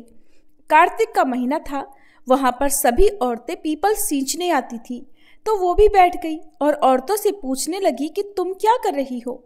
औरतों ने बताया, हम तो पीपल की पटवारी सींच रही हैं। तब उसने पूछा, इससे क्या होता है? औरतों ने जवाब दिया कि इसके करने से अन्न धन मिलता है, वर्षों का बिछड़ा हुआ पति मिलता है। उस गुजरी ने कहा, तुम तो पानी से सींच रही हो, मैं दूध दही से सींचूंगी। ऐसा कहकर गुजरी की बहू ने सारा दूध दही पीपल की जड़ में डाल दिया और वह खाली हाथ घर गई। घर जाकर उसकी सास ने उससे कहा कि तूने दूध दही बेचा है तो लाकर पैसे दे। लेकिन बहू ने कह दिया कि माँ जी, पैसे बाद में मिलेंगे। अब तो उसकी सास रोज उससे पूछती कि दूध दही बेचकर पैसे लाकर दे। तो उसने कहा, माँ जी, जब कार्तिक का महीना पूरा हो जाएगा तब लाकर दूंगी। और इस तरह एक एक करके कार्तिक का महीना पूरा हो गया। पूर्णिमा के दिन गुजरी पीपल पटवारी के पास धरना लेकर बैठ गई और रोने लगी। उसे रोते देखकर पीपल ने पूछा, तू यहाँ बैठकर क्यों रो रही है? तब बहू ने कहा, मेरी सासू दूध दही के बदले आज मुझसे पैसे मांगेगी। तो पीपल ने कहा, मेरे पास पैसे नहीं हैं, ये पत्थर, डंडे, पान पत्ते पड़े हैं, ये ले जा और गुल्लक में रख देना। बहू घर पहुंची और उसने पीपल के बताए अनुसार ही किया। सासू माँ ने उसे देखा तो फिर पूछा, बहू, आज तो पैसे लाई है ना? तो गुजरी ने कहा, माँ जी, मैंने गुल्लक में रखे हैं। तब सास ने गुल्लक खोल कर देखा तो देखकर हैरान रह गई कि उसमें तो हीरे मोती जगमगा रहे हैं। पत्थर, डंडे और पत्तों का धन हो गया था। सासू बोली, बहू इतना पैसा कहाँ से लेकर आई हो? बहू को विश्वास नहीं हुआ। आकर देखा तो क्या देखती है, बहुत सारा धन पड़ा है। तब बहू ने कहा, सासू जी मैंने तो 1 महीना दूध दही से पीपल की पथवारी में सींचा था और मैंने उससे धन मांगा तो उसने मुझे पत्थर, डंडे, पत्ते दे दिए थे जो मैंने गुल्लक में रख दिए थे और वह हीरे मोती बन गए। अब तो सासू ने कहा, बहू तब तो अब की बार मैं भी पथवारी सींचूंगी। सास दूध दही तो बेच आती और हांडी धोकर पीपल पथवारी में रख देती और बहू से घर आकर कहती, बहू चल अब तू मुझसे पैसे मांग। तो बहू कहती, माँ जी कभी बहू भी सास से पैसे मांगती है क्या?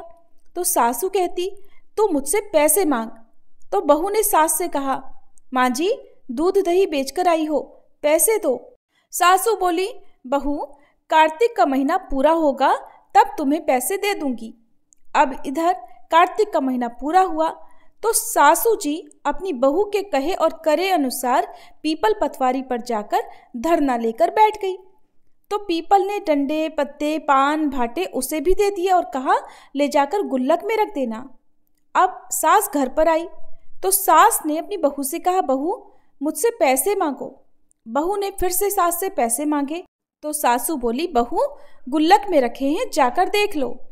अब बहू ने जब खोलकर गुल्लक देखी तो उसमें तो कीड़े मकोड़े चल रहे थे। बहू ने अपनी सास से कहा, माँ जी ये क्या है? तो सास देखकर बोली कि पीपल पथवारी ने तुझे तो अन्न धन दिया और मुझे कीड़े मकोड़े दे दिए। तब सभी कहने लगे कि बहू तो सच से सींचती थी और सासू जी धन की भूखी थी तो धन की भूख से सींचा करती। इसीलिए हे पथवारी माता, जैसे आपने बहू को दिया वैसा सबको देना, लेकिन जैसा सासू जी को दिया वैसा किसी को भी मत देना। सभी प्रेम से बोलिए, पथवारी माता की जय। प्रिय श्रोताओं, अब सुनिए तुलसी माता के प्राकट्य की कहानी। एक बार भगवान शिव ने अपने तेज को समुद्र में फेंक दिया। उससे एक महा तेजस्वी बालक ने जन्म लिया। ये बालक आगे चलकर जालंधर के नाम से पराक्रमी दैत्य राजा बना और इसकी राजधानी का नाम जालंधर नगरी था। दैत्यराज कालनेमी की कन्या वृंदा का विवाह जालंधर से हुआ। जालंधर महाराक्षस था। अपनी सत्ता के मद में चूर उसने माँ लक्ष्मी जी को पाने की कामना से युद्ध किया, परंतु समुद्र से ही उत्पन्न होने के कारण माता लक्ष्मी ने उसे अपने भाई के रूप में स्वीकार किया। तब देवताओं से युद्ध में पराजित होकर जालंधर देवी पार्वती जी को पाने की लालसा से कैलाश पर्वत पर गया। भगवान देवाधिदेव शिव जी का ही रूप धरकर वह माता पार्वती जी के समीप गया, परंतु माता ने अपने योग बल से उसे तुरंत पहचान लिया और वहां से अंतर्ध्यान हो गई। तब देवी पार्वती ने क्रुद्ध होकर सारा वृत्तांत भगवान विष्णु को सुनाया। जालंधर की पत्नी वृंदा अत्यंत पतिव्रता स्त्री थी। उसी के पतिव्रत धर्म की शक्ति से जालंधर न तो मारा जाता था और न ही पराजित होता था। इसलिए जालंधर का नाश करने के लिए वृंदा के पतिव्रत धर्म को भंग करना बहुत जरूरी था। इसी कारण भगवान विष्णु ऋषि का वेश धारण कर वन में जा पहुंचे, जहां वृंदा अकेली भ्रमण कर रही थी। भगवान के साथ 2 मायावी राक्षस भी थे, जिन्हें देखकर वृंदा भयभीत हो गई। ऋषि ने वृंदा के सामने क्षण भर में दोनों को भस्म कर दिया। उनकी शक्ति देखकर वृंदा ने कैलाश पर्वत पर महादेव के साथ युद्ध कर रहे अपने पति जालंधर के विषय में पूछा। तब ऋषि बने भगवान विष्णु ने अपनी माया से 2 वानर प्रकट किए। एक वानर के हाथ में जालंधर का सिर था तथा दूसरे के हाथ में धड़। अपने पति की यह दुर्दशा देखकर वृंदा मूर्छित होकर गिर पड़ी। होश में आने पर उन्होंने ऋषि रूपी भगवान से विनती की कि वह उसके पति को जीवित करें। तब भगवान ने अपनी माया से पुनः जालंधर का सिर धड़ से जोड़ दिया, परंतु स्वयं भी वह उसी शरीर में प्रवेश कर गए। वृंदा को इस छल का जरा भी आभास नहीं हुआ और जालंधर बने भगवान के साथ वृंदा पतिव्रता का व्यवहार करने लगी, जिससे उसका सतीत्व भंग हो गया और सतीत्व भंग होते ही उधर कैलाश पर्वत पर महादेव के साथ युद्ध कर रहे जालंधर का वध हो गया। भगवान शिव ने जालंधर का वध कर दिया। और इस सारी लीला का जब वृंदा को पता चला तो उसने क्रुद्ध होकर भगवान विष्णु को शिला होने का श्राप दे डाला और स्वयं सती हो गई। जहाँ वृंदा भस्म हुई वहाँ राख पर तुलसी का पौधा उग गया।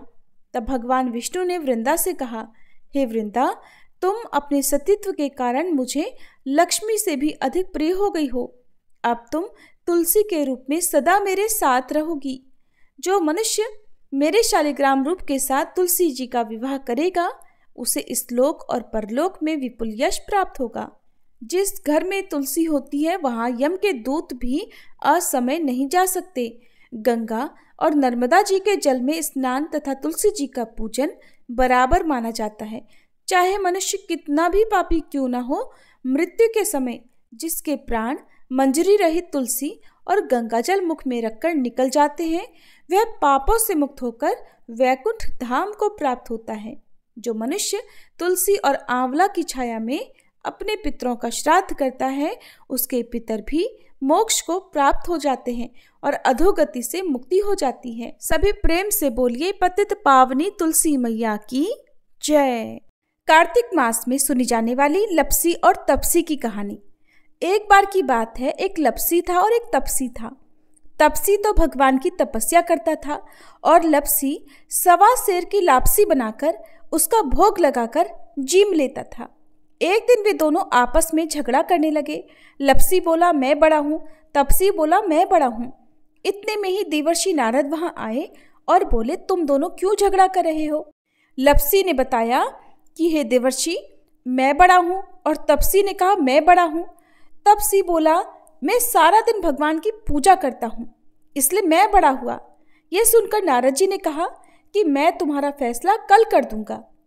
कार्तिक मास चल रहा था। दूसरे दिन लपसी और तपसी नहाकर आए तो नारद जी ने 1.25 करोड़ की अंगूठी उनके आगे फेंक दी। लपसी का ध्यान उस अंगूठी पर नहीं गया। तपसी तपस्या करने बैठा तो उसे जमीन पर पड़ी हुई अंगूठी दिखाई पड़ी और उसे उसने अपने घुटने के नीचे छुपा लिया और तपस्या करने लगा। उधर लपसी लापसी बनाकर उसका भोग भगवान को लगाकर जीमने बैठ गया। इतने में ही देवर्षि नारद वहां प्रकट हुए। उन्हें देखकर दोनों ने उन्हें प्रणाम किया और फिर दोनों ने एक साथ पूछा बताइए देवर्षि हम दोनों में से कौन बड़ा है। फिर तपसी ने एक बार फिर कहा कि मैं बड़ा हूँ। लपसी हाथ जोड़कर खड़ा रहा। तब देवर्षि ने कहा कि मैं अभी इस बात का निर्णय किए देता हूँ। फिर देवर्षि ने तपसी को इशारा किया और कहा कि तुम जरा अपना घुटना तो उठाओ। तब तपसी के घुटने के नीचे 1.25 करोड़ की अंगूठी निकली, जिसे देखकर नारद जी बोले ये अंगूठी तूने चुराई है, तुझे तेरी तपस्या का फल नहीं मिलेगा। तब तपसी बोला हे नारद जी मेरी तपस्या का दोष कैसे दूर होगा। नारद जी ने कहा रोटी बनाकर बाटियां नहीं बनाया तो फल तुझे मिलेगा, ब्राह्मण जिमाकर दक्षिणा नहीं दी तो फल तुझे मिलेगा, साड़ी देकर ब्लाउज नहीं दिया तो फल तुझे मिलेगा, और जो दिए से दिया जलाए उसका फल तुझे मिलेगा। सब व्रत त्योहारों की कहानी सुनने के बाद जो तेरी कहानी ना सुने उसका फल तुझे मिलेगा। तब से लपसी तपसी की कहानी सुनी और सुनाई जाती है। कहानी सुनने के बाद कहा जाता है लपसी को फल लपसी न हो जियो, तपसी को फल तपसी न हो जियो, महा की कहानी कथा को फल महाने हो जियो। ये थी लपसी और तपसी की कहानी। सभी प्रेम से बोलिए कार्तिक के ठाकुर राई दामोदर जी की जय। अब सुनिए कार्तिक मास की नगर बसेरे की जाट और भाट की कहानी। किसी गांव में एक भाट और एक जाट रहता था। दोनों आपस में घनिष्ठ मित्र थे। एक बार जाट अपनी बहन के घर जाने को तैयार हुआ तो भाट भी अपनी ससुराल जाने को तैयार हुआ। दोनों मित्र साथ साथ चल पड़े तो रास्ते में रुककर दोनों एक कुएं की मुंडेर पर बैठ गए। जाट ने भाट से कहा चलो नगर बसेरा कर लेते हैं। इस पर भाट कहने लगा तू ही नगर बसेरा कर ले, मैं तो अपनी ससुराल जा रहा हूँ, वहां पर तो मेरी खूब खातिर होगी, तू कर ले नगर बसेरा। तब जाट वहीं कुएं के पास बैठकर पानी की घंटी और चावल का दाना लेकर नगर बसेरा करने लगा। नगर बसेरा करने के साथ जाट कहने लगा नगर बसेरा जो करे सोमल धोए पाँव, ताता माड़ा ताप सी देगी मेरी माँ, माँ देगी मावसी देगी द्वारका का वास, मीठा मीठा गास वृंदावन का वास। 5 कुल्ठी छठी रास मेरा जिबड़ो श्री कृष्ण के पास, डालूं पानी हो जाए घी झट से निकल जाए मेरा जी। ये सब कर करा के वह जाट अपनी बहन के घर चल पड़ा। जाट की बहन ने भाई के घर आने पर उसकी खूब खातिरदारी की, घी बूरा के साथ भाई को जिमाया। फिर दोनों भाई बहन ने बैठकर ढेर सारी बातें की। इधर भाट जब अपनी ससुराल पहुंचा तो उसने वहां क्या देखा कि वहां तो आग लगी हुई थी। तो वह आग बुझाने में लग गया, जिससे उसके हाथ मुंह काले हो गए और वह खुद भी थोड़ा सा झुलस गया। ना तो ससुराल में किसी ने रोटी के लिए पूछा, ना किसी ने पानी के लिए। तब एक पड़ोसन आई तो उसने भाट की सास को कहा, जमाई आया है, जरा उसकी आवभगत कर लो। तो भाट की सास बोली, सब कुछ तो जल गया है, मैं आवभगत कहाँ से करूं। तब पड़ोसन ने ही भाट को एक रोटी के साथ छाछ दी। उसने वही खाकर गुजारा किया। शाम को वह दोनों मित्र फिर से अपने घर की ओर चल पड़े और रास्ते में एक जगह मिल गए और एक दूसरे का हाल पूछा। तो भाट बोला, क्या बताऊं भाई, मेरी ससुराल में तो आग लगी हुई थी। आग बुझाते बुझाते मैं तो खुद काला हो गया, ना तो मुझे वहाँ रोटी मिली ना पानी। तब जाट ने बताया, मेरी तो बहुत खातिर हुई। फिर बोला, मैंने कहा था ना कि नगर बसेरा कर ले, अब कर ले। लेकिन भाट ने फिर से मना कर दिया। कहने लगा, तेरी मावसी है, पता नहीं रोटी दे या ना दे। तेरी तो माँ है, दही की छुछली चूरमा का पेड़ा धरा पाएगा। भाट ने फिर नगर बसेरा नहीं किया, लेकिन जाट ने कर लिया। नगर बसेरा जो करे सोमल धोवे पाँव, ताता माड़ा तापसी देगी मेरी माँ, माँ देगी मावसी देगी द्वारका का वास, मीठा मीठा गास वृंदावन का वास। 5 कुल्ठी छठी रास मेरा जिबड़ा श्री कृष्ण के पास, डालू पानी हो जाए घी झट से निकल जाए मेरा जी। ऐसा करके वह वहां से चल पड़ा। घर पहुंचते ही जाट की मौसी ने बहुत लाड़ प्यार किया। उधर भाट घर पहुंचा तो उसकी भैंस खो गई थी। बाप एक लाठी रखे तो दूसरी उठाए और कहने लगा, ससुराल गया तो आग लगा दी, अब यहाँ पहुंचा तो भैंस खो दी। बाप ने कहा, पहले भैंस लेकर आ, तभी तुझे रोटी पानी मिलेगा। अब वह बेचारा भाट सारा दिन भैंस ढूंढता फिरा, लेकिन उसे भैंस कहीं नहीं मिली। फिर जाट और भाट की भेंट फिर से बाजार में हो गई। जाट ने भाट के हालचाल पूछे तो भाट बोला, क्या बताऊं भाई, ससुराल गया तो वहां आग लग गई, घर पहुंचा तो यहाँ आते ही भैंस खो गई। बस उसी दिन से मैं अपनी खोई हुई भैंस ढूंढ रहा हूँ। रोटियों का तो पूछो ही मत, पानी तक बड़ी मुश्किल से मिल रहा है। जाट ने कहा, मैंने तो पहले ही कहा था नगर बसेरा कर ले। अब की बार जाट की बात सुनकर बाट बोला कि अगर तेरे नगर बसेरे में इतनी ताकत है तो चल अब कर लेते हैं नगर बसेरा। फिर दोनों मित्रों ने बैठकर नगर बसेरा किया। दोनों कहने लगे, नगर बसेरा जो करे सोमल धोवे पाँव, ताता माड़ा तापसी देगी मेरी माँ, माँ देगी मावसी देगी द्वारका का वास, मीठा मीठा गास वृंदावन का वास। 5 कुल्ठी छठी रास मेरा जिबड़ा श्री कृष्ण के पास, डालू पानी हो जाए घी झट से निकल जाए मेरा जी। दोनों ने नगर बसेरा किया। इसके बाद भाट जैसे ही कुछ कदम आगे बढ़ा तो वहां पर उसको उसकी खोई हुई भैंस मिल गई, जिसे लेकर वह बहुत खुशी से अपने घर पहुंचा। घर पहुंचते ही माँ ने कहा, लड़के को आते ही घर से निकाल दिया, सारा दिन से भूखा प्यासा भटक रहा होगा। ऐसा कहकर उसकी माँ ने उसको खूब खिलाया पिलाया, लाड़ किया। और इस घटना के बाद से सारे नगर में ढिंढोरा पिटवा दिया गया कि कार्तिक में सब कोई अपने पीहर या सासरे आते जाते नगर बसेरा जरूर करें। जैसे भाट को नगर बसेरा करने का फल मिला, वैसा ही हर किसी को मिले। ये थी नगर बसेरे की कहानी। अब सुनिए कार्तिक मास की भगवान श्री राम, माता सीता और लक्ष्मण जी की कहानी। राजा दशरथ की आज्ञा से भगवान श्री राम, माता सीता और लक्ष्मण जी सहित वनवास जाने लगे। रास्ते में सभी तीर्थ, गंगा, यमुना, गोमती नदियों में पितृ तर्पण कर वन में कंदमूल, फल फूल खाते हुए वन में अपना समय बिताने लगे। कार्तिक का पवित्र मास आया। एकम के दिन लक्ष्मण जी ने राम जी की आज्ञा से फल फूल लाकर सीता माता को दिए। तब सीता माता ने 4 पत्तल परोसी। देखकर लक्ष्मण जी ने पूछा, भाभी माँ, हम तो 3 प्राणी हैं, फिर 4 में क्यों पत्तल परोसा? तब माता सीता बोली, 1 पत्तल गौ माता की है। जब उन्होंने राम जी, लक्ष्मण जी और गौ माता को पत्तल परोस दी, तब श्री राम जी ने पूछा, सीता जी, आपने भोजन अब तक शुरू क्यों नहीं किया? तब सीता माता बोली, प्रभु, मेरे तो राम कथा सुनने का नियम है। राम कथा सुनने के बाद ही मैं फल ग्रहण करूंगी। तब राम जी बोले, मुझे कथा सुना दो। लक्ष्मण जी बोले, मैया मुझे सुना दो। तब सीता माँ बोली, औरत की बात औरत सुने। आप मेरे पति हो और आप मेरे देवर हो, आपसे कैसे कहूँ? तब लक्ष्मण जी ने सोचा, इस जंगल में कौन औरत मिलेगी? तब लक्ष्मण जी ने अपनी माया से एक नगरी का निर्माण किया और उस नगरी में सारी सुख सुविधाएं भर दी। उस नगरी में सारी चीजें सोने की थी, इसलिए उस नगरी का नाम सोन नगरी रख दिया। सभी नगर निवासियों को घमंड हो गया कि उस नगरी में कोई गरीब नहीं था। जब सीता जी कुएं पर पानी लेने गई और पनिहारिनों से राम राम किया तो कोई नहीं बोली। थोड़ी ही देर में एक छोटी कन्या आई। सीता जी ने उससे राम राम कहा तो उसने भी बदले में राम राम कहा। सीता जी ने उससे पूछा, भाई, राम कथा सुनेगी क्या?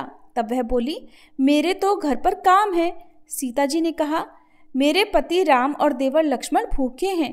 वह एक छोटी लड़की बोली, मेरी माँ मेरे घर पर इंतजार कर रही है। और ऐसा कहकर वह लड़की वहां से जाने लगी। तब माँ सीता के क्रोध से सारी नगरी साधारण सी हो गई।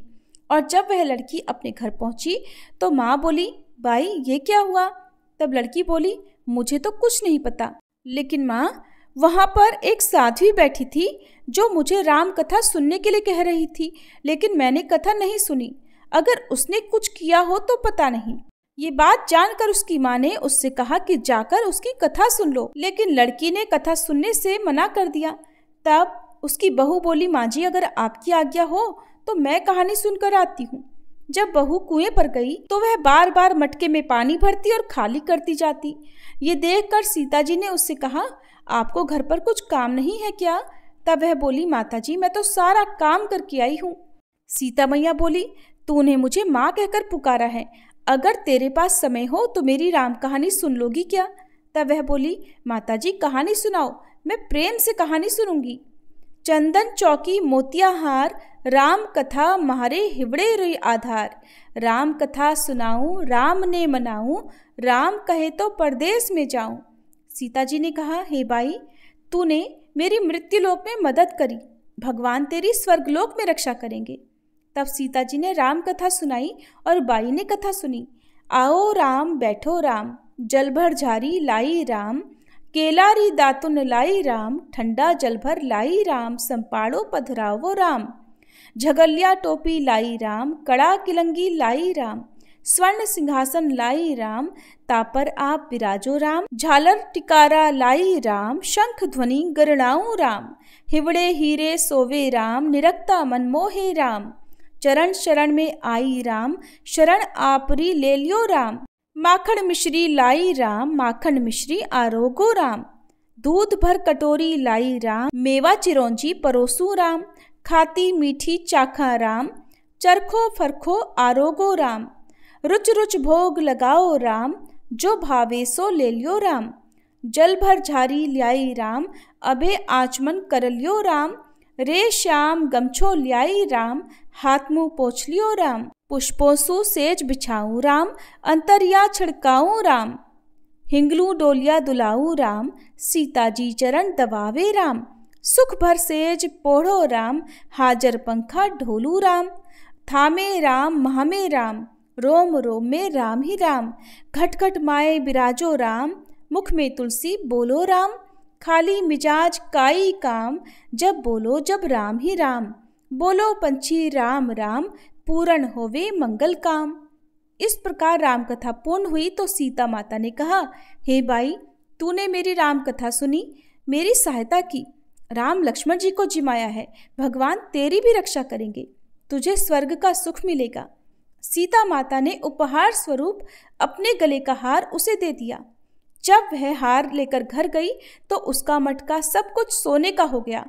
सासू जी ने देखकर कहा, ये सब तू कहाँ से लाई? तब वह बोली, माँ, मुझे सीता जी ने राम कथा सुनाई है, ये सब उसी का पुण्य प्रताप है। सासू जी ने कहा, अब तो प्रतिदिन राम कथा सुनकर आना। बाई को राम कथा सुनते सुनते बहुत दिन हो गए। तब उसने माँ सीता जी से पूछा, माँ, इसकी उद्यापन विधि भी बतलाओ।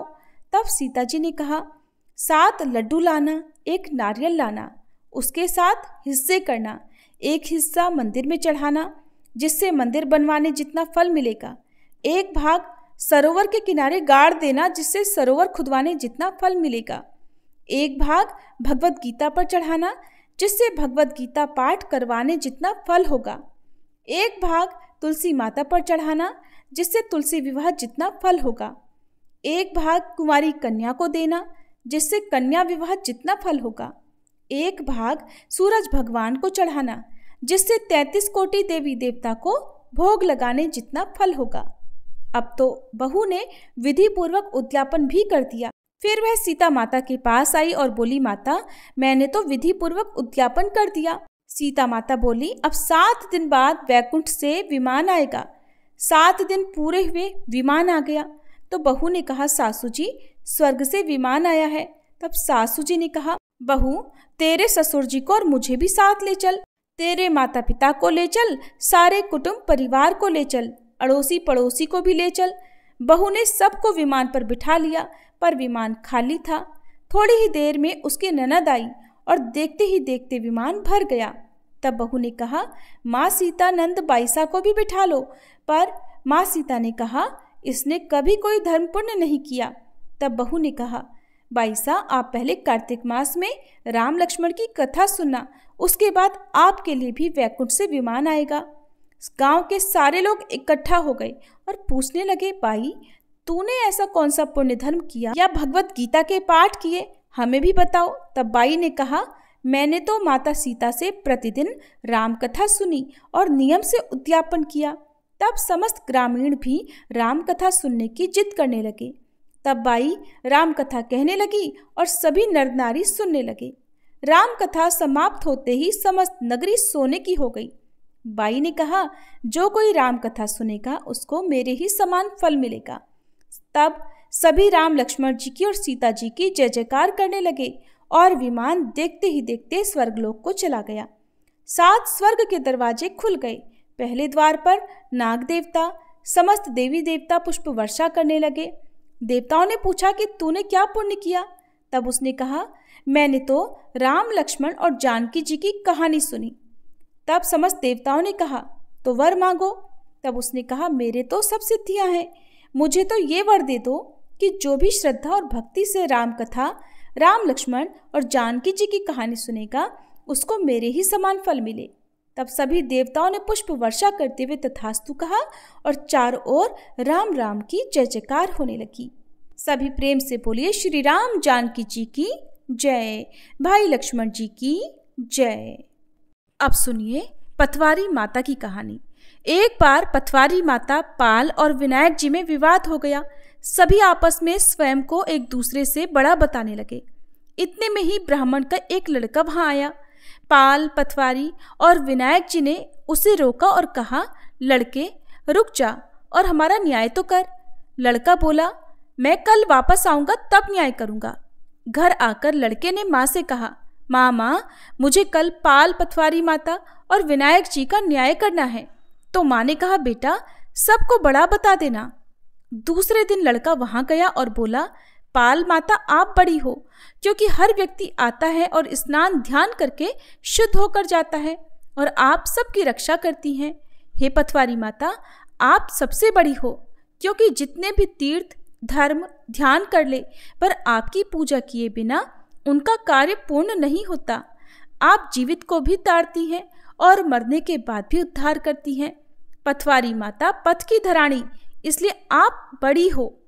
अब विनायक जी से वह लड़का बोला, सबसे पहले शुभ काम में आपको ही मनाया जाता है, इसलिए हे विनायक जी, आपको ध्याए बिना तो कोई काम सिद्ध नहीं होता, इसलिए आप बड़े हो। अब तो पाल माता, पथवारी माता, विनायक जी भगवान उस लड़के की चतुराई से प्रसन्न हो गए और बोले, लड़के, तुमने तो हम सबको ही बड़ा कर दिया और उसको सुखी रहने का आशीर्वाद दिया और कुछ जौ के दाने उसके अंगोछे में डाल दिए। लड़का सोचने लगा, ये तो घाटे का सौदा रहा। सारा दिन खराब करके इनका न्याय किया और बदले में इतने से जौ मिले। उदास मन से घर आकर उसने अंगोछा एक कोने में डाल दिया। माँ ने पूछा, बेटा न्याय करके क्या लाया है? तब लड़का बोला, माँ, कोने में जो पड़ा है देख ले। माँ ने जैसे ही अंगोछा उठाया, उसमें से तो ढेरों हीरे मोती बिखर गए, जगमग करने लगे। तब माँ देखकर प्रसन्न हो गई। माँ ने बेटे को बुलाकर कहा, बेटा, आज तो पाल माता, पथवारी माता और विनायक जी भगवान हम पर प्रसन्न हुए हैं। ये देखकर माँ बेटे बहुत प्रसन्न हुए। हे भगवान, हे पाल माता, हे पथवारी माता, आपने जैसा उस लड़के को दिया वैसा सबको देना। कहानी कहने, सुनने और हुंकारा भरने वाले को सुख समृद्धि और धन धान्य देना। धरती माता की कहानी। एक बार की बात है, एक बूढ़ी माई थी। वह धर्म और पुण्य अधिक करती थी। वह बूढ़ी माई इतना अधिक दान पुण्य और धार्मिक कार्य करती थी कि उसके धर्म पुण्य करने के कारण उसका घर सारा खाली हो गया। उसके घर में खाने को एक दाना तक नहीं रहा। यहाँ तक कि उसने जरूरतमंद लोगों को अपने घर की सारी आवश्यक वस्तुएं भी दान में दे दी। इसी तरह एक दिन उसके अत्यधिक धार्मिक पुण्य कार्य करने के कारण धर्मराज जी का सिंहासन डोलने लगा।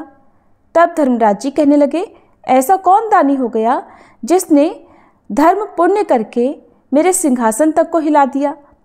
इसके बाद धर्मराज जी कहने लगे, अगर यह दानी इसी प्रकार दान पुण्य करता रहेगा तब तो ये मेरे सिंहासन को ही छीन लेगा। उन्होंने अपने दूत से कहा कि तुम जाकर इस दानी का पता लगाओ। और फिर धर्मराज जी ने इस कार्य के लिए यमराज जी को भेज दिया। यमराज जी ने दानी का पता लगाते हुए धरती पर आकर एक कोढ़ी व्यक्ति का रूप धारण कर लिया। फिर वह कोढ़ी रूप धारण करके उसी गांव में आ गए जहां वह बूढ़ी माई रहा करती थी। अब वह कोढ़ी सारे दिन गांव में कपड़ा मांगते हुए घूमता रहा, लेकिन किसी ने भी उसे तन ढकने के लिए कपड़ा नहीं दिया। सर्दियों का समय था, कड़ाके की ठंड पड़ रही थी और वह कोढ़ी फटे पुराने भेष में घूमते हुए सभी लोगों के घर के सामने से गुजरते हुए आवाज़ लगाता जा रहा था, कोई मुझे कपड़ा दे दो, कोई मुझे कपड़ा दे दो, तन ढकने के लिए मुझे कोई कपड़ा दे दो। लेकिन किसी ने भी उसकी इस आवाज़ की, उसकी बात की, उसकी बुरी दशा की परवाह ही नहीं की। सारा दिन वह कोढ़ी गांव भर में ऐसा ही कहता हुआ घूमता रहा। अब रात का समय हो चला था। चारों ओर घना कोहरा छाया हुआ था और वह कोढ़ी इसी प्रकार सभी के दरवाजे पर जा जाकर आवाज़ लगाता रहा। अब रात का समय हुआ तो वह उसी बुढ़िया माई के घर के आगे खड़ा हो गया और उसने आवाज़ लगाई। बुढ़िया माई को कोढ़ी की आवाज़ सुनाई पड़ी तो वह अपनी बहू से कहने लगी कि बहू, जल्दी उठो और जाकर देखो कि बाहर कौन है। मुझे तो ये किसी मंगते भिखारी की आवाज़ लगती है, शायद उसे सर्दी लग रही होगी। तुम बाहर जाकर देखो तो जरा और उससे पूछो कि उसे क्या चाहिए। तब बहू अपनी सास की बात सुनकर कहने लगी, माँ जी, अपने द्वार पर तो कोई ना कोई आता ही रहता है मांगने के लिए। आप ना तो दिन में चैन लेती हैं और ना ही हमें रात में सोने देती हैं। देखिए माँ जी, रात के 12 बज गए हैं और इस समय मैं तो बाहर नहीं जाऊंगी। आपको खुद तो नींद आती नहीं है और आप हमें भी नहीं सोने देती। इस तरह कहकर 3 बड़ी बहुओं ने बाहर जाकर देखने के लिए मना कर दिया। अब चौथे नंबर की बहू कहने लगी, माँ आप चिंता मत कीजिए, मैं जाकर देखती हूँ दरवाजे पर बाहर कौन है। और फिर छोटी बहू ने आकर बाहर देखा कि दरवाजे पर तो एक कोढ़ी बैठा हुआ है। उसने कोढ़ी से पूछा कि बाबा आपको क्या चाहिए। तब वह कोढ़ी रूप धारण किए हुए यमराज जी कहने लगे, मैं कोढ़ी हूँ, मुझे बहुत सर्दी लग रही है, कृपया आप मुझे ओढ़ने के लिए कोई वस्त्र दे दीजिए। और फिर वह बहू उनकी बात सुनकर घर के भीतर चली गई। जाकर उसने अपनी सास से सारी बात बताई। बहू की सारी बात सुनकर बूढ़ी माई कहने लगी, बहू तेरे पिताजी के ऊपर जो कंबल है वही कंबल ले जाकर उस कोढ़ी को दे दो। ये बात सुनते ही बहू कहने लगी, नहीं माँ जी, अगर मैंने ऐसा किया तो पिताजी ठंड से मर जाएंगे।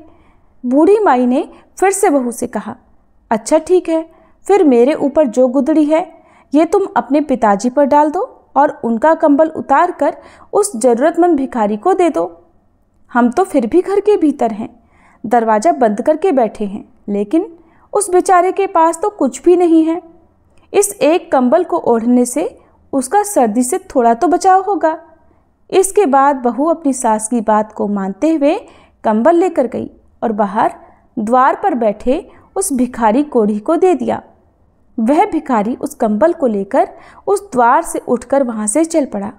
इसके बाद वह कोढ़ी भिखारी वेश बनाए हुए यमराज जी अपने वास्तविक रूप में आकर धर्मराज जी के पास आकर कहने लगे, महाराज ये लीजिए ये कंबल। गांव के बाहरी हिस्से में एक बूढ़ी माई रहती है और वह बहुत अधिक दान पुण्य करती है। उसके घर में तो एकमात्र यही कंबल बचा था और वह भी उसने मुझे दान में दे दिया। उसके घर में तो अब दान करने के लिए कुछ भी नहीं बचा। सब बात सुनकर धर्मराज जी कहने लगे कि अब तो वह बूढ़ी माई अवश्य ही मेरा सिंहासन ले लेगी। और फिर धर्मराज जी दूत से बोले कि तुम जाओ और उस बूढ़ी माई को यहाँ लेकर आओ। अब वह दूत धर्मराज जी की आज्ञा का पालन करते हुए बूढ़ी माई को लेने धरती पर आए और उसे साथ लेकर चले गए। बूढ़ी माई ने वहाँ पहुँचकर जैसे ही अपना पहला कदम उठाया रखने के लिए तो नीचे पानी था, उसे पैर रखने के लिए धरती तक नहीं मिली। ये सब देखकर बूढ़ी माई अचंभित रह गई और जहाँ बूढ़ी माई खड़ी थी वो वहीं खड़ी की खड़ी रह गई। फिर मन में कुछ सोच विचार करती हुई भगवान से कहने लगी, हे भगवान ये सब क्या है, अब मेरा क्या होगा, मैं पाँव कहाँ रखूँ। महाराज मेरे पैरों के नीचे तो धरती ही नहीं है, मुझे धरती चाहिए, मुझे आप धरती दीजिए। भगवान बोले, बूढ़ी माई धरती तो तुमने कभी मोल नहीं ली, फिर भला मैं तुम्हें कहाँ से धरती ला कर दूँ। ये बात सुनकर बुढ़िया माई को क्रोध आ गया। मारे क्रोध के कहने लगी, जब मुझे यहाँ खड़ी रहने के लिए और चलने के लिए धरती ही नहीं मिलेगी तो फिर आप मुझे लाए ही किस लिए हैं। धर्मराज जी कहने लगे, बूढ़ी माई धरती तो जो मोल लेता है उसे ही यहाँ धरती मिलती है। फिर बूढ़ी माई विनय भाव से कहने लगी, महाराज मैं ये सब नहीं जानती थी कि धरती किस प्रकार मोल लेते हैं। मुझे ये सब बताइए आप कि बिना धरती के मैं यहाँ कैसे रहूँगी, यहाँ स्वर्गलोक में मेरा क्या काम। मुझे आप तो धरती मोल लेने की सारी विधि अभी बताइए और मृत्युलोक में वापस भेज दीजिए। मैं धरती मोल लेकर ही आपके दूतों के साथ वापस आ जाऊंगी। अगर मेरे बेटे बहू ने मेरे शरीर को जला दिया तो फिर मेरे लिए धरती मोल कौन लेगा और कौन धरती माँ की कहानी सुनेगा। फिर मैं तो धरती मोल भी नहीं ले सकूंगी और ना ही इस स्वर्ग का आनंद उठा पाऊंगी। इसके बाद धर्मराज जी बूढ़ी माई के दान पुण्य को मन में विचार करते हुए उनसे बोले, बूढ़ी माई ठीक है तू जा। और फिर ये कहकर धर्मराज जी ने अपने दूतों को बूढ़ी माई के साथ धरती पर भेज दिया। उधर बूढ़ी माई रात में ही मर गई थी। जब सुबह हुई तो बेटे और बहू ने उसके अंतिम संस्कार की तैयारी करनी आरंभ कर दी। जब सारी तैयारियां हो गई तब उसके बेटे अर्थी को उठाकर चलने लगे। अभी वह अर्थी के साथ आधे रास्ते में ही पहुंचे थे कि तभी वह बूढ़ी माई कहने लगी, अरे बेटा तुम मुझे कहाँ लेकर जा रहे हो। तब उनका बड़ा बेटा कहने लगा, अरे माँ जी इतनी जल्दी भूतनी कैसे बन गई। बूढ़ी माई कहने लगी, नहीं बेटा मैं तो तेरी माँ हूँ, मैं तो 7 दिनों के लिए यहाँ वापस आई हूँ और ठीक 8वें दिन मैं यहाँ से वापस चली जाऊँगी। मुझे धर्मराज जी ने यहाँ भेजा है और धर्म पुण्य तो मैंने बहुत किए, लेकिन धरती माता की मैंने कभी कहानी नहीं सुनी। मैंने धरती मोल नहीं ली, इसलिए मुझे वहाँ धरती भी नहीं मिली। मैं जहाँ भी पैर रखती वहाँ पानी ही पानी हो जाता। फिर मेरे प्रार्थना करने पर धर्मराज जी ने मुझे यहाँ धरती माता की 7 दिन कहानी सुनने के लिए भेजा है। बेटा ब्राह्मण को बुलाकर आज के दिन से ही मुझे धरती माता की कहानी सुनाना शुरू कर दो। 7 दिन कहानी सुनकर उद्यापन करके 8वें दिन मैं वापस वहीं चली जाऊंगी और फिर दोबारा लौटकर कभी नहीं आऊंगी। बूढ़ी माई के बेटे ने ये सारी बातें सुनी तो सारे के सारे बेटे असमंजस में पड़ गए। तभी एक बुजुर्ग पंडित कहने लगा कि बेटा तुम्हारी माँ भगवान के दरबार में जाकर आई है और अपनी काया में फिर से आ गई है और ये सब सच सच कह रही है। भगवान ने ही इसे यहाँ भेजा होगा। इसे अभी घर ले जाओ, जलाओ मत। बुजुर्ग पंडित की बात सुनकर सारे बेटे समझ गए और फिर सभी लोग बूढ़ी माई को लेकर घर वापस आ गए। बुढ़िया माई के प्रति घर में प्रीति रखने वाले लोगों की भीड़ इकट्ठी हुई थी। वहाँ औरतें भजन गा रही थीं। जब बहुओं ने ये देखा कि बूढ़ी माई को वापस ले आए, तब बहुएं आपस में कहने लगी, अम्मा नहीं मरेंगी, ये तो हमें मार कर ही दम लेंगी। घर में इसने झाड़ू लगा दी है, सुई तक भी इसने घर में नहीं छोड़ी, यहाँ तक कि घर में चुटकी भर नमक तक नहीं छोड़ा और फिर ये वापस आ गई है। बहू की ये सारी बात सुनकर बूढ़ी माई कहने लगी, बेटा मैं तो किसी को नहीं मार रही, तुम सब ने मुझे नहला तो दिया, अब ब्राह्मणी को बुलाकर उससे मुझे धरती माता की कहानी भी सुनवा दो। 7 दिन में ये कहानी नियमित सुनूंगी और अगर मुझे धरती मिल जाएगी तो बेटा मैं फिर यहाँ से वापस चली जाऊंगी। और फिर उसके बेटे बहू ने 6 दिनों तक बूढ़ी माई को लगातार ब्राह्मणी को घर में बुलवाकर कहानी सुनवाई। 7वें दिन पानी का भरा हुआ एक लोटा रोली मौली, 5 रुपए, 1.25 नाल का धागा, गुड़ की डली लेकर बूढ़ी माई अपनी बहू से कहने लगी, चलो बेटा तुम सब मेरे साथ पीपल के नीचे चलो, वहाँ चलकर हम सब बैठकर धरती माता की कहानी सुनेंगे। आज मुझे मेरे इस व्रत का उद्यापन करना है, तुम सब भी चलो, तुम सब भी इस कथा को सुनना, जिससे तुम में ये सारी पीड़ा ना देखनी पड़े। और फिर वह बूढ़ी माई अपनी सभी बहुओं और ब्राह्मणी को लेकर पीपल के पेड़ के नीचे पहुँच गई। वहाँ बैठकर ब्राह्मणी ने धरती माता की कहानी कही और बुढ़िया माई और सभी लोगों ने कहानी सुनी। कहानी की हुंकार दिए धरती माता की कहानी कहने के बाद 1.25 नाल का धागा, 5 रुपए और गुड़ की डली लेकर उस पीपल के पेड़ की जड़ में दबा दिया। फिर बूढ़ी माई हाथ जोड़कर बोली, लो धरती माँ, इसे स्वीकार करो। धरती माता, अब मैंने तुम्हें मोल ले लिया है, मेरे सभी पाप अब तुम समेट लो। अब मुझे आगे धरती मिलनी चाहिए, मुझे फिर यहाँ न आना पड़े। इस प्रकार से बूढ़ी माई ने 7 दिनों तक धरती माता की कहानी सुनकर उद्यापन कर दिया। बूढ़ी माई की बहुओं ने एक दिन धरती माता की कहानी सुनकर उद्यापन कर दिया। इस तरह बूढ़ी माई ने धरती माता की कहानी कही, उसका व्रत किया और स्वयं उद्यापन भी किया और बहू से भी उद्यापन करवाया। फिर जब सभी घर में लौटे तो बूढ़ी माई अपनी बहू से कहने लगी, बेटा आज मेरा यहाँ आखिरी दिन है, आज तो मुझे सभी प्रकार का भोजन करा दो, मैं चली जाऊंगी और फिर दोबारा लौटकर कभी नहीं आऊंगी। तब बहुएं उससे कहने लगी, माँ जी क्या खिलाएं और कहाँ से लाएं, घर में तो तुमने कुछ छोड़ा ही नहीं। तब बड़ी बहू उन सभी को कहने लगी, कोई बात नहीं, तुम इतना कड़वा मत बोलो, मैं कुछ न कुछ प्रबंध कर लूँगी, मैं अभी पड़ोस में जाकर आती हूँ, माँ के करने के लायक भोजन तो मिल ही जाएगा। ऐसा बोलकर बड़ी बहू अपने अड़ोस पड़ोस के घरों में जाकर किसी से कुछ मांगती तो किसी से कुछ। इस प्रकार उसने अपनी सास के लिए सभी प्रकार का भोजन तैयार किया और फिर सास को जिमा दिया। तो बूढ़ी माई अपने बेटे बहू से बोली कि बेटा तुम सब भी भोजन जीम लो। और फिर सभी ने थोड़ा थोड़ा भोजन कर लिया। तब बूढ़ी माई उन सब से फिर से कहने लगी, बेटा मैं कल सुबह 4 बजे यहाँ से चली जाऊँगी और अब यहाँ कभी नहीं आऊँगी। आज यहाँ मेरा अंतिम दिन है, अब 12 बज गए हैं, तुम सब भी जाकर सो जाओ। बेटों के मना करने के बाद भी उन सभी को बूढ़ी माई ने नींद लेने के लिए भेज दिया। सभी अपने अपने कमरों में जाकर सो गए। अब अपने निर्धारित समय पर भगवान का विमान आया और बूढ़ी माई को लेकर चला गया। आगे जाने पर वहाँ बूढ़ी माई को अब धरती मिल गई थी। अब बूढ़ी माई भगवान से कहने लगी, हे भगवान, अब आप मेरी एक और इच्छा पूर्ण करो। तब भगवान कहने लगे, तुम्हारी अब कौन सी इच्छा पूरी करूं? तो वह बोली कि मेरे घर में मैं कुछ भी छोड़कर नहीं आई हूँ, मैंने तो सब कुछ दान में दे दिया, यहाँ तक कि मैंने गुड़, चाय, नमक ये तक घर में नहीं छोड़ा। और अब मेरे मरने के बाद मेरे बेटा बहू मेरा विधि विधान कैसे पूरा करेंगे? जो मैंने अब तक दान धर्म किया उसे 4 गुना करके आप लौटा दीजिए।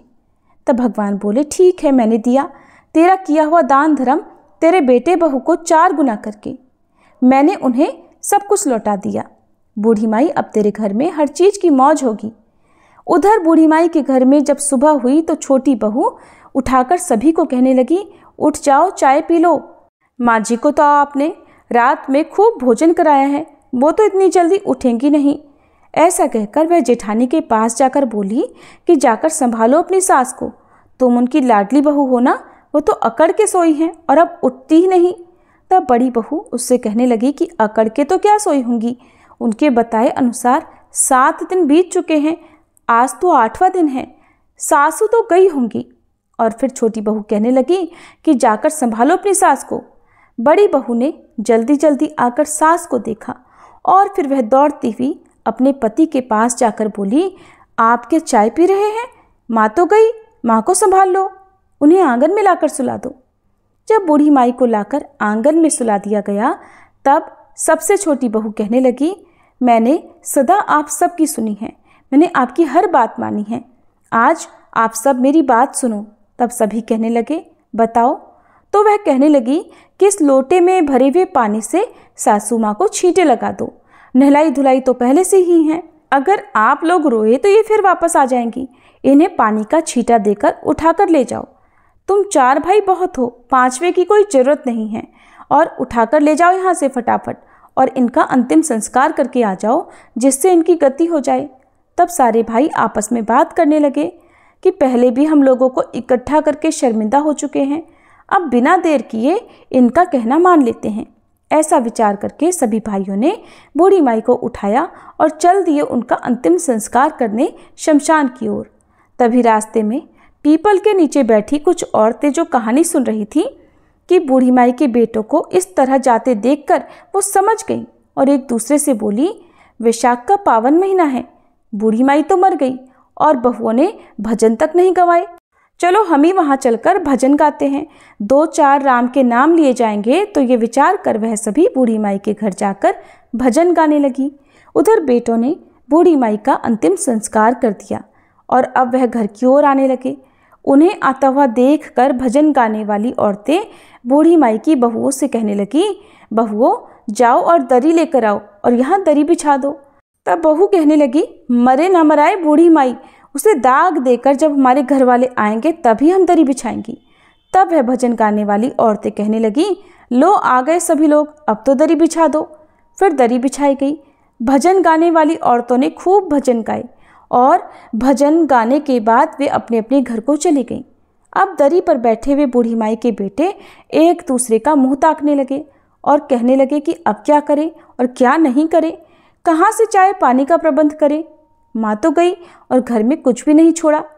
अब अड़ोसी पड़ोसी भी आपस में चर्चा करने लगे, चलो भाई आज तो बूढ़ी माई के परिवार को चाय पानी पिला कर आएं, उनको रोटी पानी खिलाएं, आज ही उनकी माँ मरी है, अब की बार तो वह मर ही गई है, आज तो खिला पिला आते हैं, कल से अपना अपने आप देख लेंगे।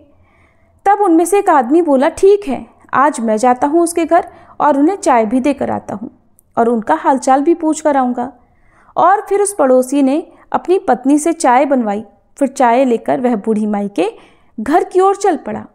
उधर बूढ़ी माई के बेटे की बड़ी बहू अपने परिवारजनों को चिंतामग्न देखकर घर के भीतर गई और फिर जैसे ही उसने बूढ़ी माई का संदूक खोला तो उसमें तो नोटों की गड्डियाँ देखी, वो दंग रह गई। रसोई में गई तो वहाँ आटे के बोरे, गुड़, खांड के कट्टे भरे हुए मिले। उसे नमक, मिर्च और सारे मसाले, सब सब्जियां मिली, यहाँ तक कि रसोई में सारी सामग्रियां भरी हुई थी।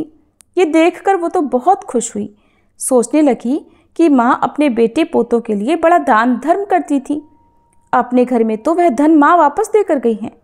ये सोचकर वह खुशी खुशी बाहर आई और अपने पति से बोली, सुनो एक बार आप अंदर तो आओ। उसका पति बोला, अभी अभी तो माँ को दाग देकर आए हैं, किसी के घर कैसे जाएं, किसी से क्या मांगे और क्या करें, अरे थोड़ी देर तो शांति रखो। तब वह बहू बोली कि आप एक बार अपने घर के अंदर आइए, बाहर कहीं जाने की जरूरत नहीं। ये सुनकर वह अंदर गया और अपनी पत्नी के कहे अनुसार उसने संदूक खोलकर देखा कि माँ की संदूक में तो नोटों की गड्डियाँ भरी हैं। फिर वह बोली कि अब आप रसोई घर में चलिए। वह रसोई में गया तो वहाँ पूरी सामग्री से भरी हुई रसोई को देखकर अपनी पत्नी से बोला कि माँ तो हमें बहुत सारा धन देकर गई है। और फिर वे दोनों बाहर आए और दरी पर बैठ गए। थोड़ी देर के बाद बड़ी बहू अपनी देवरानियों से बोली, उठो और चूल्हे पर चाय चढ़ाओ, चावल चढ़ाओ और रोटी सब्जी बनाओ, कांधियों को जिमाओ, हमारे घर में सब कुछ है, तुम अंदर जाओ और जाकर सारा इंतज़ाम करो। ये सुनकर सभी बहुएं अपने अपने कमरों में गईं। सभी ने अपने अपने संदूक खोले तो बड़ी बहू के संदूक में चौगुना धन मिला। बाकी सबके संदूक में थोड़ा थोड़ा और सबसे छोटी बहू के जैसा था वैसा ही रह गया, क्योंकि उसने बूढ़ी माई की कभी सेवा तो नहीं की थी। जब वह पड़ोसी चाय तैयार करके उनके घर में पहुंचा तो देखने लगा कि चूल्हे में तो उनके घर आग जल रही है। कहीं सब्जी, कहीं चाय, कहीं रोटी तो कहीं दाल पक रही है। ये देखकर पड़ोसी विचार मगन हो गया और सोचने लगा, इनका तो सब काम बड़े ठाठ से चल रहा है। फिर वह बूढ़ी माई के बेटों से बोला, चाय लेकर आया हूँ, आप सब चाय पी लो। तब बूढ़ी माई का बेटा बोला, ठीक है, चाय तो दे दो, परंतु रोटी मत लाना। हमारे लिए रोटी हमारे घर में हम अपने आप बना लेंगे। हमारी माँ हमें सब कुछ देकर गई है। उसने हमारे लिए ही दान पुण्य किया था, वो फिर हमें सब कुछ देकर गई है। हे धरती माता, जैसे आपने बूढ़ी माई का अगला और पिछला सुधार किया, वैसा ही सबका सुधार करना। जैसे बूढ़ी माई को धरती मिली, वैसे ही धरती माता सबको मिले। सभी प्रेम से बोलिए, धरती माता की जय।